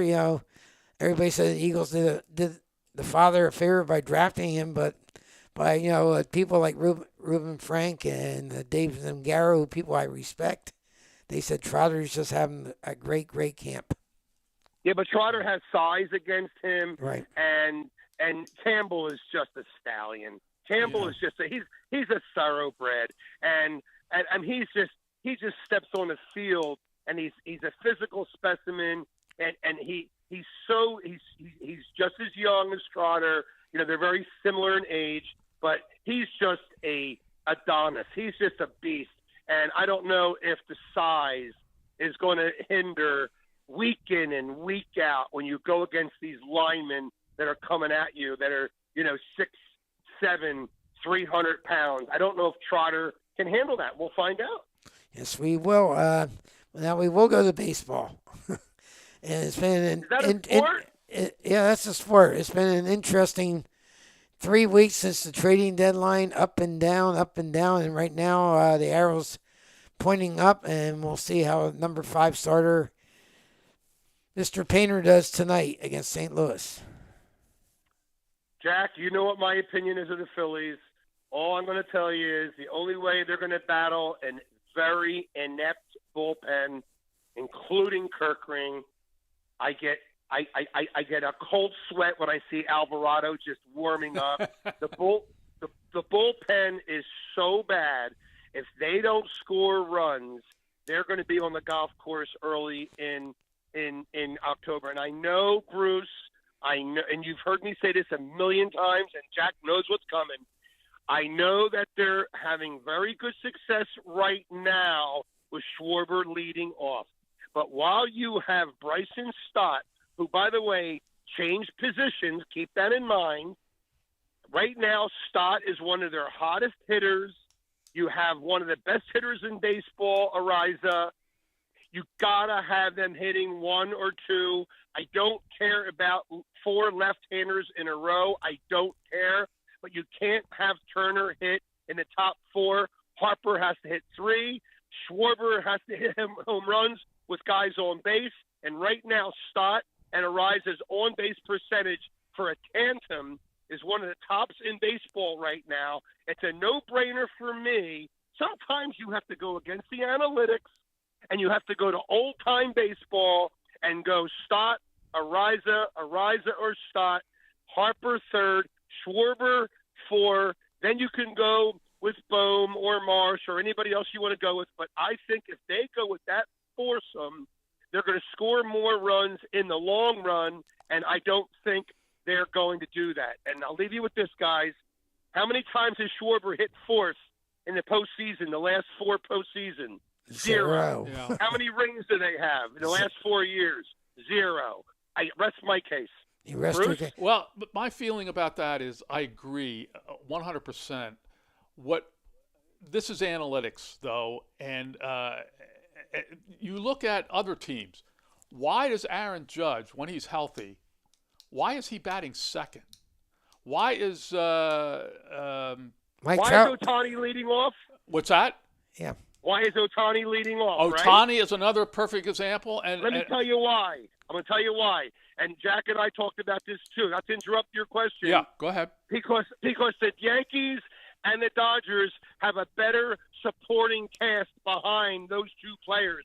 And after Schwarber and after Harper, there's a huge drop-off. You can't lead him off because you're not the Dodgers. Right. You're not the Yankees. That's the answer. Well, here's another thing. Kyle Schwarber projects, if you extrapolate his numbers this year over 162 games, he's going to end up with 47 home runs, 93 RBIs.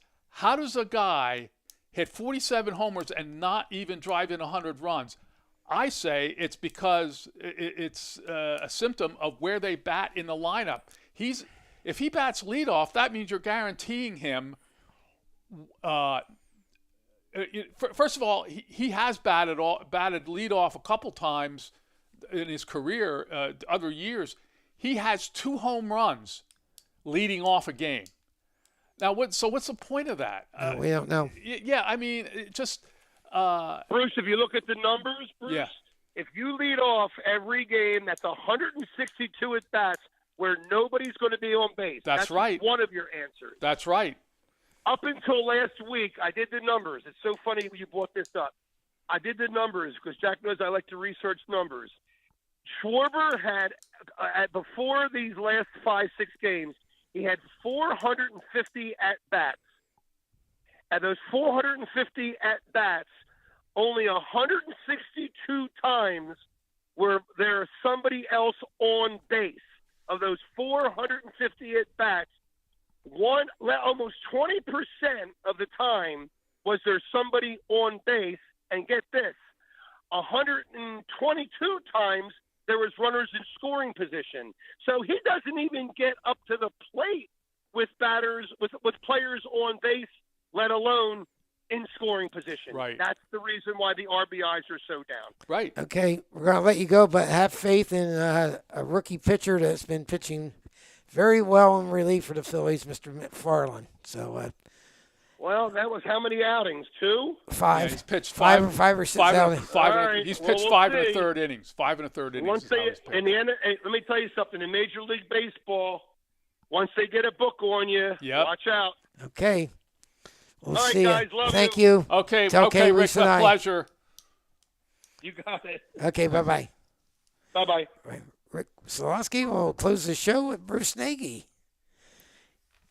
Yeah, Rick loves his high school and college wrestling, as you can tell. Yeah. Yeah. Did he still officiate? Oh, yeah. Uh-huh. He does both high school and And college? in college, yes. Oh, okay. Yes, so. Okay, let me find Mr. Nagy on here. There it is. Hitting the wrong button.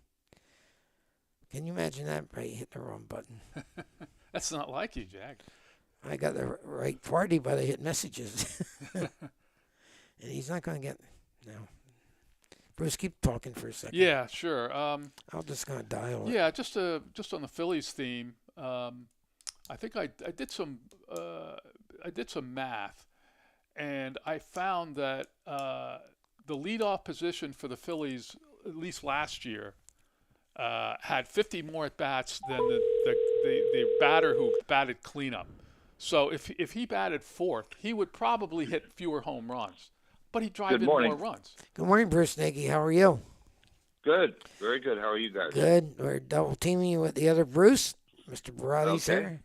Hi, Bruce, yeah, great talking to you again. Too long a period in between. A lot of Yeah, I agree. great conversations this morning. Jeff Achenzi just told us everything that's going on in Easton and throughout the valley, technical wise, and what we're going to have this year, the Red Rover Sports Network and JAJL Sports on YouTube. And we talked about Phillipsburg football, of course. Phillipsburg opening up this Friday night against Parkland, the team that favored to win the East Penn Conference. Parkland is. And Phillipsburg has Emmaus and Freedom right after that. So the Frank Duffy State Liners have a rough way to go to open their season, but hopefully they'll be better for it. So we've hit A to Z basically in everything. We had like Bruce, or a fine writer from the Express Times was on, and like I said, Kyle Craig does a great job, and we covered almost every school in the valley, one way or the other. Notre Dame playing at Fisher Field, Wilson playing a couple games at Cottingham Stadium. So a lot of things going on locally, Bruce, and of course regionally and nationally. Pro football as this week and next week and preseason will end, thank goodness. And the other thing I didn't touch with anybody, I don't know if you saw it or not, is the exorbitant prices that are going up at Penn State next year, ticket-wise. Well, colleges and college football in particular are a business. Yes, they Let's are. not joke about Sugarcoat it. and the money that some donors put into their, especially football programs. I'm not naive about things, but some of this stuff, millions and millions and millions of dollars going to football programs to get players and stuff like that. There's so many other things, and I don't mean to again sound like, sound like a very, very naive and everything like that. But boy, I tell you, there's so many other worthy things that people could put money into to help people, to help institutions and things like that. And that, yesterday I was at USC, and I like USC. Don't get me wrong. I mean, I was a season ticket holder for them for 15 years and loved the Pete Carroll era. And I had some work to do at one of the labs, and it was right across the street from their new, and I've mentioned their new $250 million football complex building. And I was like, really? You really needed that? It wound up getting the college president, she resigned because the university was running a $250 million budget deficit. And so people lost their jobs and things like that. The point of it is I'm going to look forward to seeing the games, and I will watch a lot of the games. I also watch I have ESPN Plus. I watch a lot of I may have a major game on my television set, but I'm watching Patriot League football, Ivy League football. I watch FBS football. Butler's in what's called the Pioneer League, which is a Midwest and Southern league. And I watch games on there, and I enjoy those games. Not saying that I won't watch Penn State play Michigan, or I don't watch Penn State. I watch Army, Navy, and Air Force football. Before maybe I'll watch Ohio State's going to play Texas. I may be watching Army play somebody else, and on my computer I'll be watching Lafayette play, whoever that may. Georgetown. Right, exactly. And that's my choice, and that's what I do. I mean, I'm not telling you that the games aren't really good.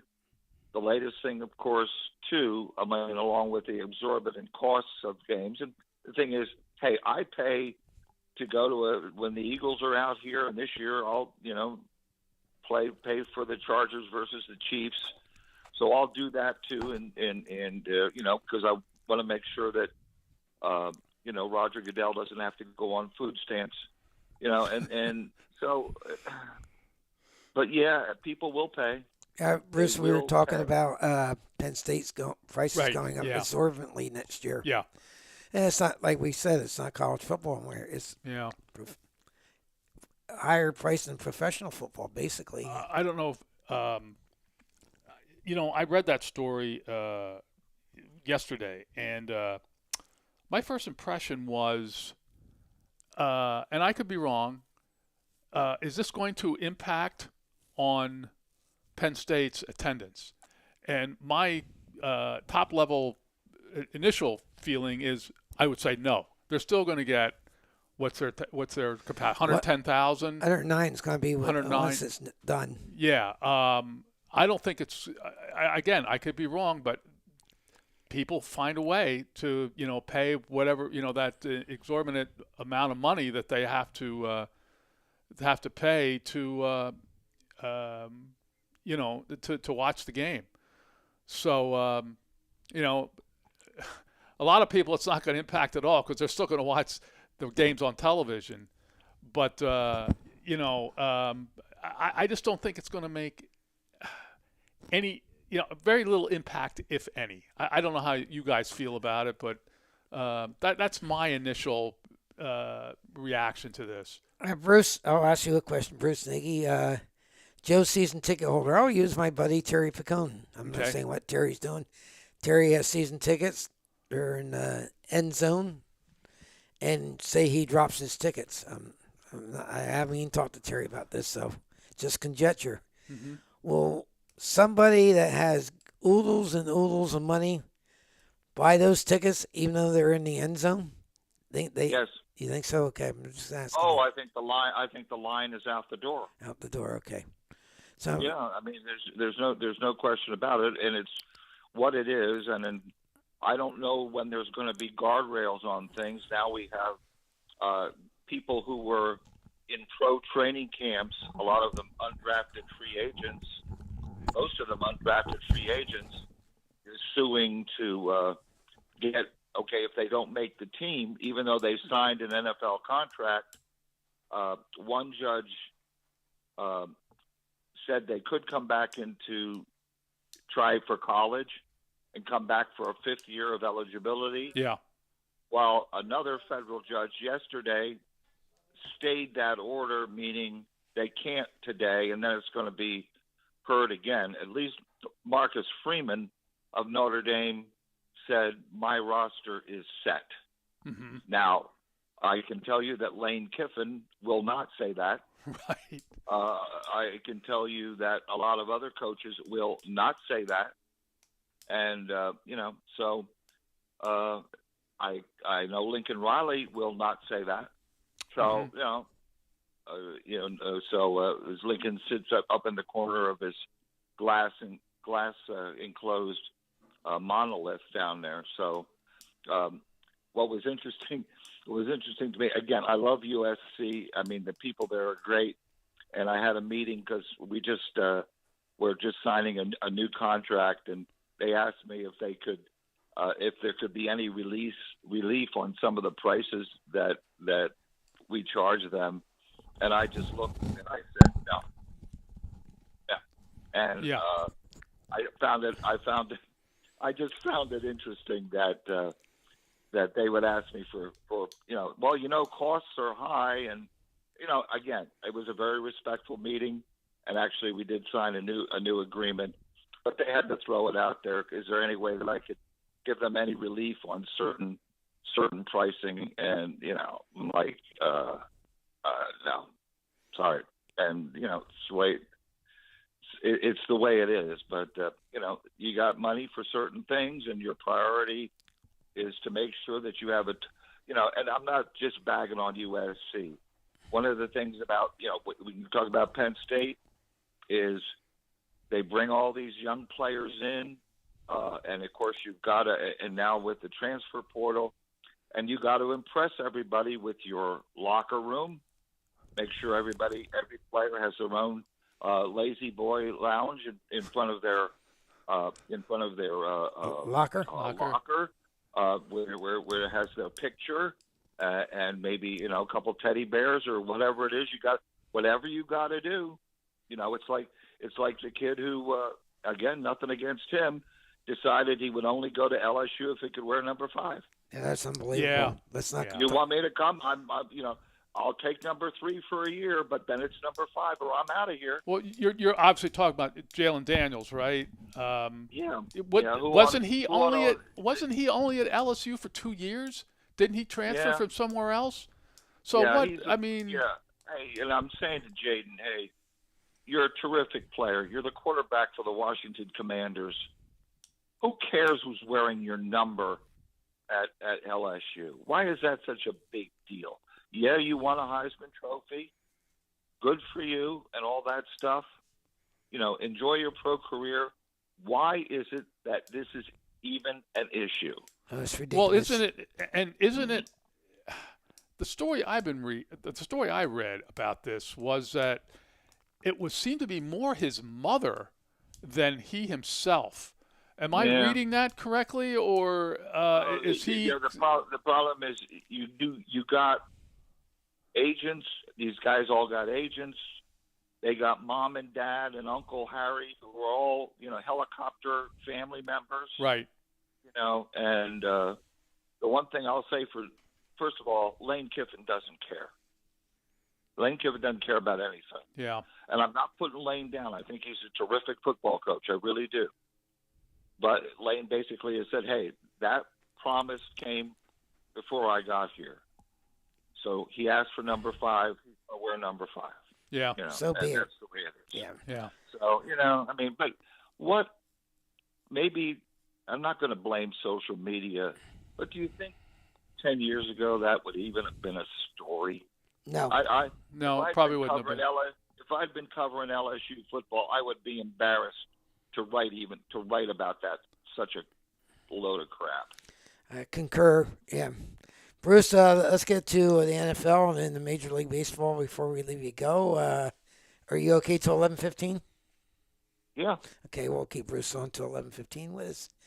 And let's talk about the NFL, like the Eagles have another preseason game tonight. They had joint practices with the Patriots this week. Of course, A.J. Brown was motivated and had 2 great days of practice. And I gave credit to a couple of people in the Philadelphia media. And where was he last year, giving that 110, 120% effort at the end of the year? Well, it's hard. I liked A.J. Brown a lot. What he brought to the Eagles was incredible, including a Super Bowl. But A.J. is, A.J.'s a little bit different in the sense of I think A.J. wants to be in the Hall of Fame. And you get into the Hall of Fame based on numbers, what it comes down to. And he felt, I think, the last couple of years that, he hasn't been able to put up the numbers because he's not getting the ball, and that aggravated him. He did make the comment, he talked, yesterday about, we won a Super Bowl championship and he loves Philadelphia, and I don't deny that. But he also said previously that after they won the Super Bowl, he felt really great for about 2 days. Yeah. And then he felt I remember he didn't that. dominate in that game because he thought, he caught only 3 passes. One was for a touchdown, and, he had one taken away on that stupid pass interference call right at the start of the game, which was obscene. Yeah. And, and it was like, yeah, we won. I'm excited and I'm happy and everything like that. But, boy, there's a side of me, I wanted to be doing more in that game, or I wanted to be given more in that game or whatever. So I don't understand the thought process, but he's a high-level talent. He's a high-level talent. I think he'll do very well in New England. And, it's what are we going to do? So my goal is that my feeling is I'm a little bit worried about Mekhi Lemon. I don't like people who but I don't like the fact that he has a hamstring in preseason, during training camp. I'm a little worried about Grenard when he's going to be back, when you have that pectoral stuff, man. For some reason, I watched about 10 minutes of the Jets-Pittsburgh game last night, and after it was 17-0, I was like, why did I just waste 10 minutes of my life? I don't have that much left. By the way, the Jets won 17-0. You didn't miss anything. Yeah, they won 17-0. I mean, and I'm sure all the Steeler fans sitting there paying, $150 for their tickets were really thrilled. Yes. Anyway, bottom line is last week's Eagle game. Of course, it wasn't on here. It wasn't on. You were so lucky. I listened to Merrill and Mike whether the game's on or not, and Right. I turned it off at half, and I just said I'm not listening to this anymore. Yeah. No, you were made a good decision. You did. Yes. And today, my grandson, high school football started here last night. Oh, did it? Okay. Of course, it's going to start next weekend back there. My grandson's first game is at 1:00 this afternoon, and it's going to be 103 or whatever. But it's what it is, but it's here, and I'm glad it's here. I'm glad we finally have the games, and hopefully some of the other stuff will get pushed to the side at least until the first coaches get fired in early October. What high school does he go to? Excuse me? What high school does your grandson play at? Well, right now he's not. He's playing in Corona. Okay. And he goes to Corona. He's going to be going to Corona. He's in middle school now. Okay. And he's going to be going to Corona Centennial, which is one of the top football programs in Southern California. And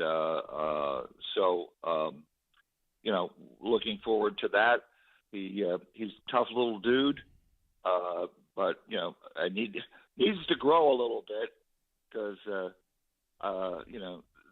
the talent here is really, really good. It's so be interested to see how his team won the championship last year, and They upset an undefeated team in the championship game that had beaten them 30-0 in the first game, and so anyway, I'm looking forward to it. He plays hard. What I like about, and I'm sounding like a helicopter myself, helicopter grandparent. What I like about Grant is that when the team loses, even though he's played very well, he's unhappy. Good. And that's It's a you good know, trait. I don't tell him that he should be on that, you know. And the thing is, if the team wins, he's happy, even if maybe he hasn't played as well. So I like his attitude, you know. And a lot of the other kids are the same way. When they win and they don't feel they play well, you know, they're still happy that they won. That's good. And the fact that if they lose and they played well, you know, that they're not happy because the team lost. Yeah. So, Doesn't sound like he has much of a future in the NFL as a wide receiver. If he, with Yeah, attitude no. like that. no. Well, you know, the interesting thing, and I'll get off the topic. I think I talked about a few months ago, Jack, Grant and some of his team had been in one of these 7-on-7 passing tournaments, Mhm. which is actually sponsored by, you know, like some national sponsors. This is these are not just, you know, once a week things. The thing that was interesting to me, now that it was 7-on-7 and there's no pressure on the quarterback, though he has to get the ball out within 4 seconds, okay, or the play stopped. And I marveled at some of the 13, 14-year-old quarterbacks that I saw here at that passing camp. I mean, they were amazing the way they can throw, and all of them, of course, have probably gotten individual camps and things like that themselves. What was interesting to me was some of the receivers, and Grant's not that tall, and even though he had good coverage a lot of times, he was just too small, you know. Right. And the quarterbacks are putting the ball up, and there's these receivers that are, you know, tall and lanky and got great hands, and I was just totally impressed with everything, with that kind of talent, you know. And I know it's all over the country that way, but I'll tell you, it's really something watching, especially some of these quarterbacks. Yeah, these quarterbacks, Bruce, are they? Did you notice were these kids mostly drop back quarterback types, or were they scramblers? Well, you're talking. The thing is, there was no pressure, Bruce. Right. Okay. 7-on-7.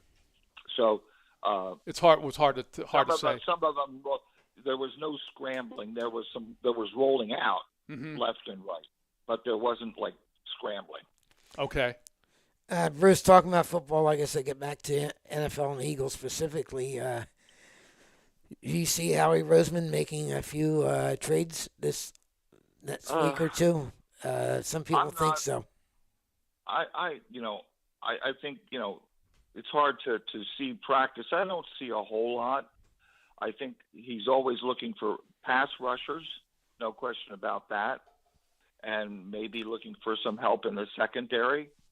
But other than that, everybody's sitting around waiting for, you know, the offense to become, you know, this brilliant offense. And Brady Quinn made the comment the other day, because they were talking about the Eagles, he and LeVar Arrington, and he made the comment. He goes, you know, there's a lot of pressure on the new offensive coordinator in Philadelphia, but he said, you know, he himself went through like 4 or 5 offensive coordinators in his college career and also in his pro career, and he said, it's not, you know, you just don't snap your fingers with a new offense and all of a sudden everything works. Exactly. He goes, Philadelphia fans may not want to hear this, but this may take 10 or 12 weeks to iron itself out. Yes. And I was like, oh, wow. I'm sure everybody's going to be patient with that. I don't think so. So I don't think there's any real favorite in the NFL. I think it's watch out for the injuries for certain teams. They can stay healthy, and the Eagles are one of them in the O-line. So it's going to be one of those interesting seasons, to say the least, and I'm looking forward to it. Well, everybody's sort of put the crown on the Rams, and everything, at least out here. And, we'll see. We'll see about that, I mean, I think we know who's probably not going to make the playoffs. But, every year there's like 4 or 5 teams that made the playoffs the year before that don't make it the following year. Yes. So Yeah. I think the Eagles have a challenging schedule, and rightly so. I mean, the teams that finished at the top, but, the thing is, the 3 and outs have to stop. Yes. And the thing is, Yeah. you can't be one half. Your offense looks pretty good, and you're putting some points on the board, and then in the next half, you've got 6 straight 3 and outs, and maybe that lead that you've built up of a couple touchdowns is now gone away, or is on the verge of going away. Evaporates, definitely.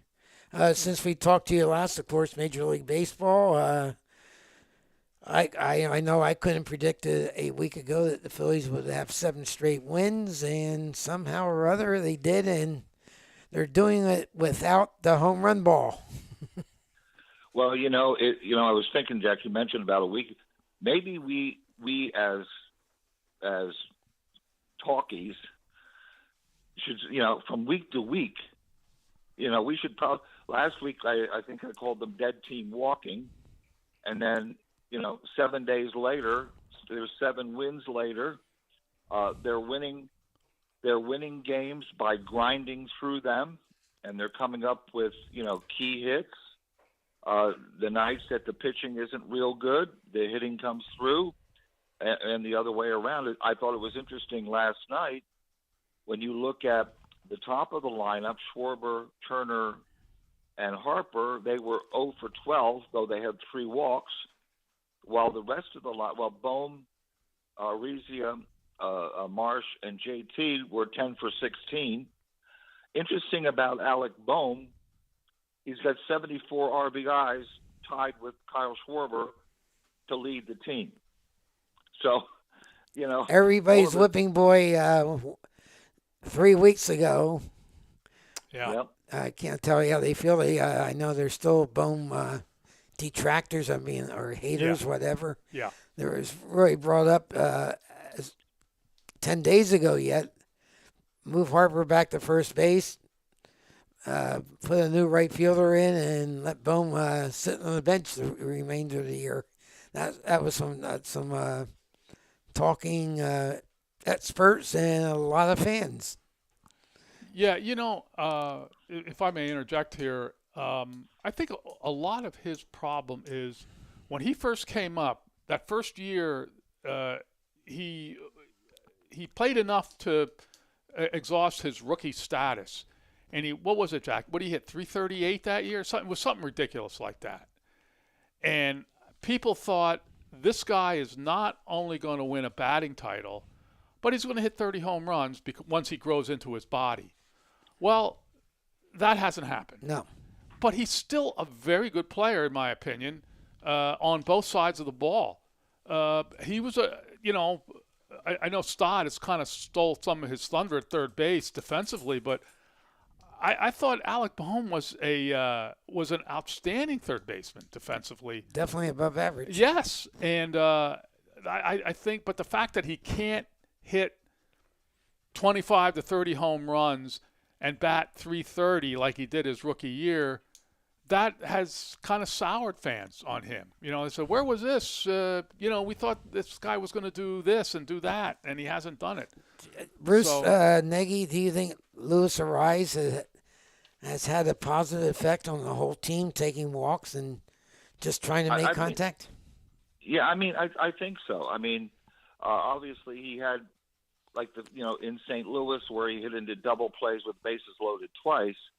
But, people analyze things. They looked at, the size of the ballpark's a little, he's played like in San Francisco where you're not going to hit a whole lot. A guy like him's not going to hit a whole lot of home runs, but you've got that weird outfield out there. It's like the Grand Canyon in a couple places, and he's hitting doubles into the alleys up there. So I think it has been. Of course, they've won a week ago, we probably wouldn't have said, yeah, he's been positive. Now, a week later, 7 wins later, but, he had 3 hit. Yeah, I think, and it's interesting that you have, he's the way the lineup is structured where he's hitting cleanup.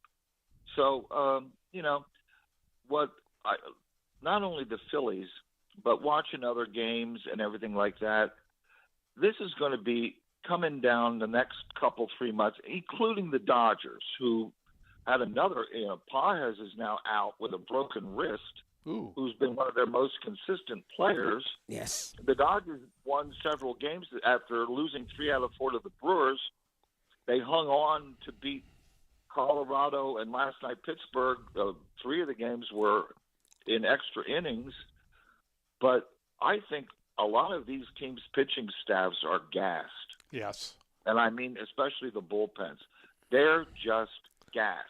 And here we are, August, 20th, 22nd, or whatever it is. And, even the Phillies bullpen, got Bolin, who's done a nice job at the last 2 times out, 33 pitches in the 1 inning and 28 in the next. Yes. And he was shut down in yesterday's game because he had just thrown 3 out of 4 days, so he wasn't available. Even Duran last week in Minnesota threw 33 pitches in the 1 save that he got, and he came back the next day and pitched. Yeah.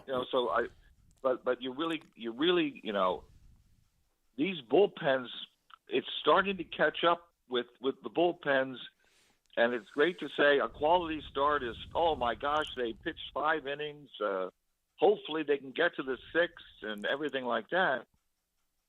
And I know we've talked about this before, but these guys, along with pitching in games, are warming up.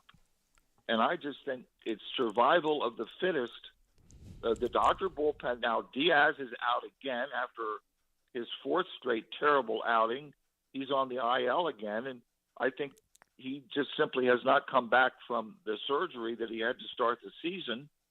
So, I mean, the Dodgers are going from game to game with different closers, and Phillips closed last night or was in there last night. Tanner Scott another night, and then a couple. Vesia, he had a bad one. So, I mean, the Dodgers have won several games in Colorado, 7-6. And they were just hanging on at the end. They built big leads, and they were just hanging on. Last night, Pittsburgh was down 4-2, got a home run to tie it at 4-4. The game got into the 10th inning. Pittsburgh didn't score in the top, and the Dodgers scored in the bottom on a two-out hit by Tommy Edman. So, I think a lot of the bullpens on all these teams is really at its limit already. Yeah, the Phillies brought up a rookie pitcher. We're talking to Rick Solosky about it at the end. McFarland, who was lights out in Reading the entire year, and we kept on waiting to see him get to Lehigh Valley, and he did make a cameo appearance at Lehigh Valley for about 4 or 5 outings, but he's come up, pitched 5 2/3 innings, 1 run earned. He walks a batter an inning, basically. But like I said, he shows great composure, and 2 pitchers that concern me are, like I said, Bolin, and on the starting side, Zach Wheeler coming off that operation. Yeah, seems Zach's hitting the wall in the 5th or 6th inning lately. So picking up Nestor Cortez, who I guess would be eligible to come to the Phillies September 4th, and be in the roster September 1st, of course. The Phillies, if they could keep winning, maybe they would go to a 6-man rotation and save their arms, for the end, because you're allowed 14 pitchers in September. You know what, Jack? I hope they don't do that for this reason. These are veteran pitchers for the most part in their starting staff. These guys are used to a schedule, a 5 or 6 days, 5 days, 4-day rest schedule. I don't want to see that disrupted. The other thing is, where I see Cortez, I don't know how he's going to do. This guy hasn't we have pitched. no idea. I mean, he hasn't pitched for a long time. I would like to, if he has any role on the team, I would like to see him come in a game where one of their starters just doesn't have it, and it's evident early. instead of saying, well, we need innings out of the guy, we'll just leave him in, I would like to see the Phillies just, cut bait that game. Yeah, cut bait and bring in Cortez and let him pitch multiple innings to eat up, and get to the bullpen. Maybe that won't work. I don't know, but to me, that seems like the only role that I would envision for him. I don't know how you guys feel about Bruce? that. Yeah, I mean, the thing with Cortez, you take a flyer on a guy Yeah. who's had an injury and he bounces back. I mentioned last week, the Red Sox, their eighth inning guy is a guy who hadn't pitched in the major leagues in 6 years. Yeah. And he's 35 years old. Yeah. And this year and he made the team and was in a 5 and 6 inning role. Now all of a sudden he put together like 20 straight innings of scoreless ball, and now he's the closer to the setup to Aroldis Chapman, and out of nowhere. So that's the kind of and who knows? Probably next year he'll probably be back in Latin America because he won't. He'll be shelved in spring training. So I mean, who knows? It's like you got to take a one of the things that a lot of teams do, and we see these minor transactions, these minor trades, and so and so was traded from the Iron Pigs to so and so, and you're like, okay, fine, because they're just looking for somebody. And Jack, this, going to all the Iron Pigs games that you go to, they pick up a guy, and all they're doing is hoping that maybe he can catch lightning in a bottle for 2 months. Yep. Yeah. No, you're correct. Their number one prospect last night, Gage Wood, had 5 1-run innings, strikeouts, no walks. I'm not sure if he could be a factor or not. Like I said, he had September. been struggling before that. His He ERA was. had jumped up over 4 Yeah. there. So, But he is striking out people, and he hasn't lost velocity at all. So Well, looking for Marty Bystrom. Jack. exactly right, Marty Bystrom, reincarnated. How do you see that race going between the Phillies, Padres, and Arizona? Unless the Braves collapse, that's what we're looking at to see what two teams make it. Well, trying to figure out, the Phillies are down. We're down on their luck. They go into Minnesota and sweep 3 games. The Twins look like they're dead, and Atlanta comes in and the Twins sweep them. yeah. I think the Padres have a talented team, and now that talent is coming forth. They have a shutdown closer, Miller, last night against the Twins, struck out the 3 guys that he faced. I think the Padres are going to be there in the wild card. Arizona, Arizona's a quality team, and this is a big, the Phillies have a tough schedule. We talked about this last week on the rest of the way. Hopefully they can play the game today and not have some sort of doubleheader tomorrow, Jack, because, they're going to have to get on a plane and you're flying to the end of the earth in Seattle from Philadelphia. Yeah. Right now it says 50% chance of shower, so I think between the raindrops they should get it in. But yeah. So they come out here to play the Angels, but they're playing Arizona, Seattle. Seattle, who knows about them? they beat the Cubs Last night. night, their game was on MLB, and they were losing to the Cubs 3-0 in the first inning, and they came back to win the game in extra innings. And of course, we've talked about the American League, especially in the wild card, where obviously the Yankees and the Red Sox are going to make it, and then you've got 7 teams under 500 within 3 games. That's Yeah. unbelievable. So who knows? Who knows? Last comments from Bruce Barati, then Bruce Nagy, and then I'll say goodbye to Ray. Bruce Barati first. Yeah, I just wanted to go back to the Dodgers for a second. Bruce, you follow this much more closely than I do, and probably Jack. I saw one game last week where Diaz came in and he had another rough outing. I think he gave up 1 run in 1 earned run in 1 inning. And, at the end of the box score to the very right, they have the pitchers' ERAs. his ERA was over 10 for the year. Yep. Is that possible? Is that is that a Well, he first of all, he hasn't pitched. He only pitched like 2 or 3 weeks to start the season. right? Yeah. But the problem is, like with a lot of relief pitchers, he had games where he pitched a third of an inning and gave up 4 runs. Yeah, that kills And you. you know what that does to Yeah. an ERA on a relief pitcher. Yes, that's true. You have a couple bad outings, and that ERA blows up. But Yeah. 4 straight. He didn't hard. Well, he made it an inning, but he was giving up 2 and 3 runs almost all the time. Yeah. So that's what his ERA is. I frankly don't know if he'll be back this year. Maybe he will, and maybe he'll turn into a hero in the playoffs. Who knows? Yeah. Bruce, your final comments? Well, I mean, again, I think baseball is going to be beyond interesting. I think it's going to be very exciting coming down the stretch. And, you always look at teams that all of a sudden get it going. For the Phillies, these next 2 games with St. Louis, those are playoff type games. And then you go on a 9-game road trip, and then you come back and you're going to play Atlanta 7 times in 10 days. So it's all there. Right in front of them. It's going to be exciting, and this week, we're on a high. Last week, we're on a low. Next Saturday, where will we be?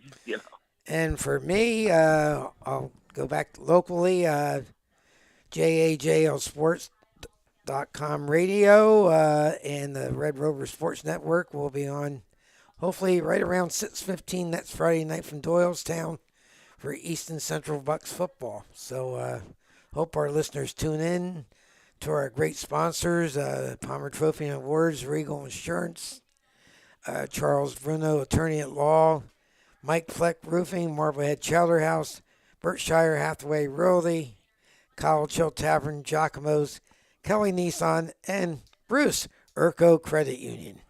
Absolutely. Yep, absolutely. The only one there is not the orange ball in the sky, Jack. That's pretty cool. But yeah, try to tune in next week. We hope to have the audio and video, but we'll definitely have the audio on.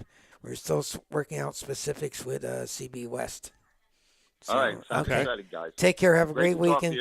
to you. Yeah, Bruce, great talking to you once again. Okay. Okay, Bye-bye. great. Bye, Bruce. Roddy. Okay. All right, Jack.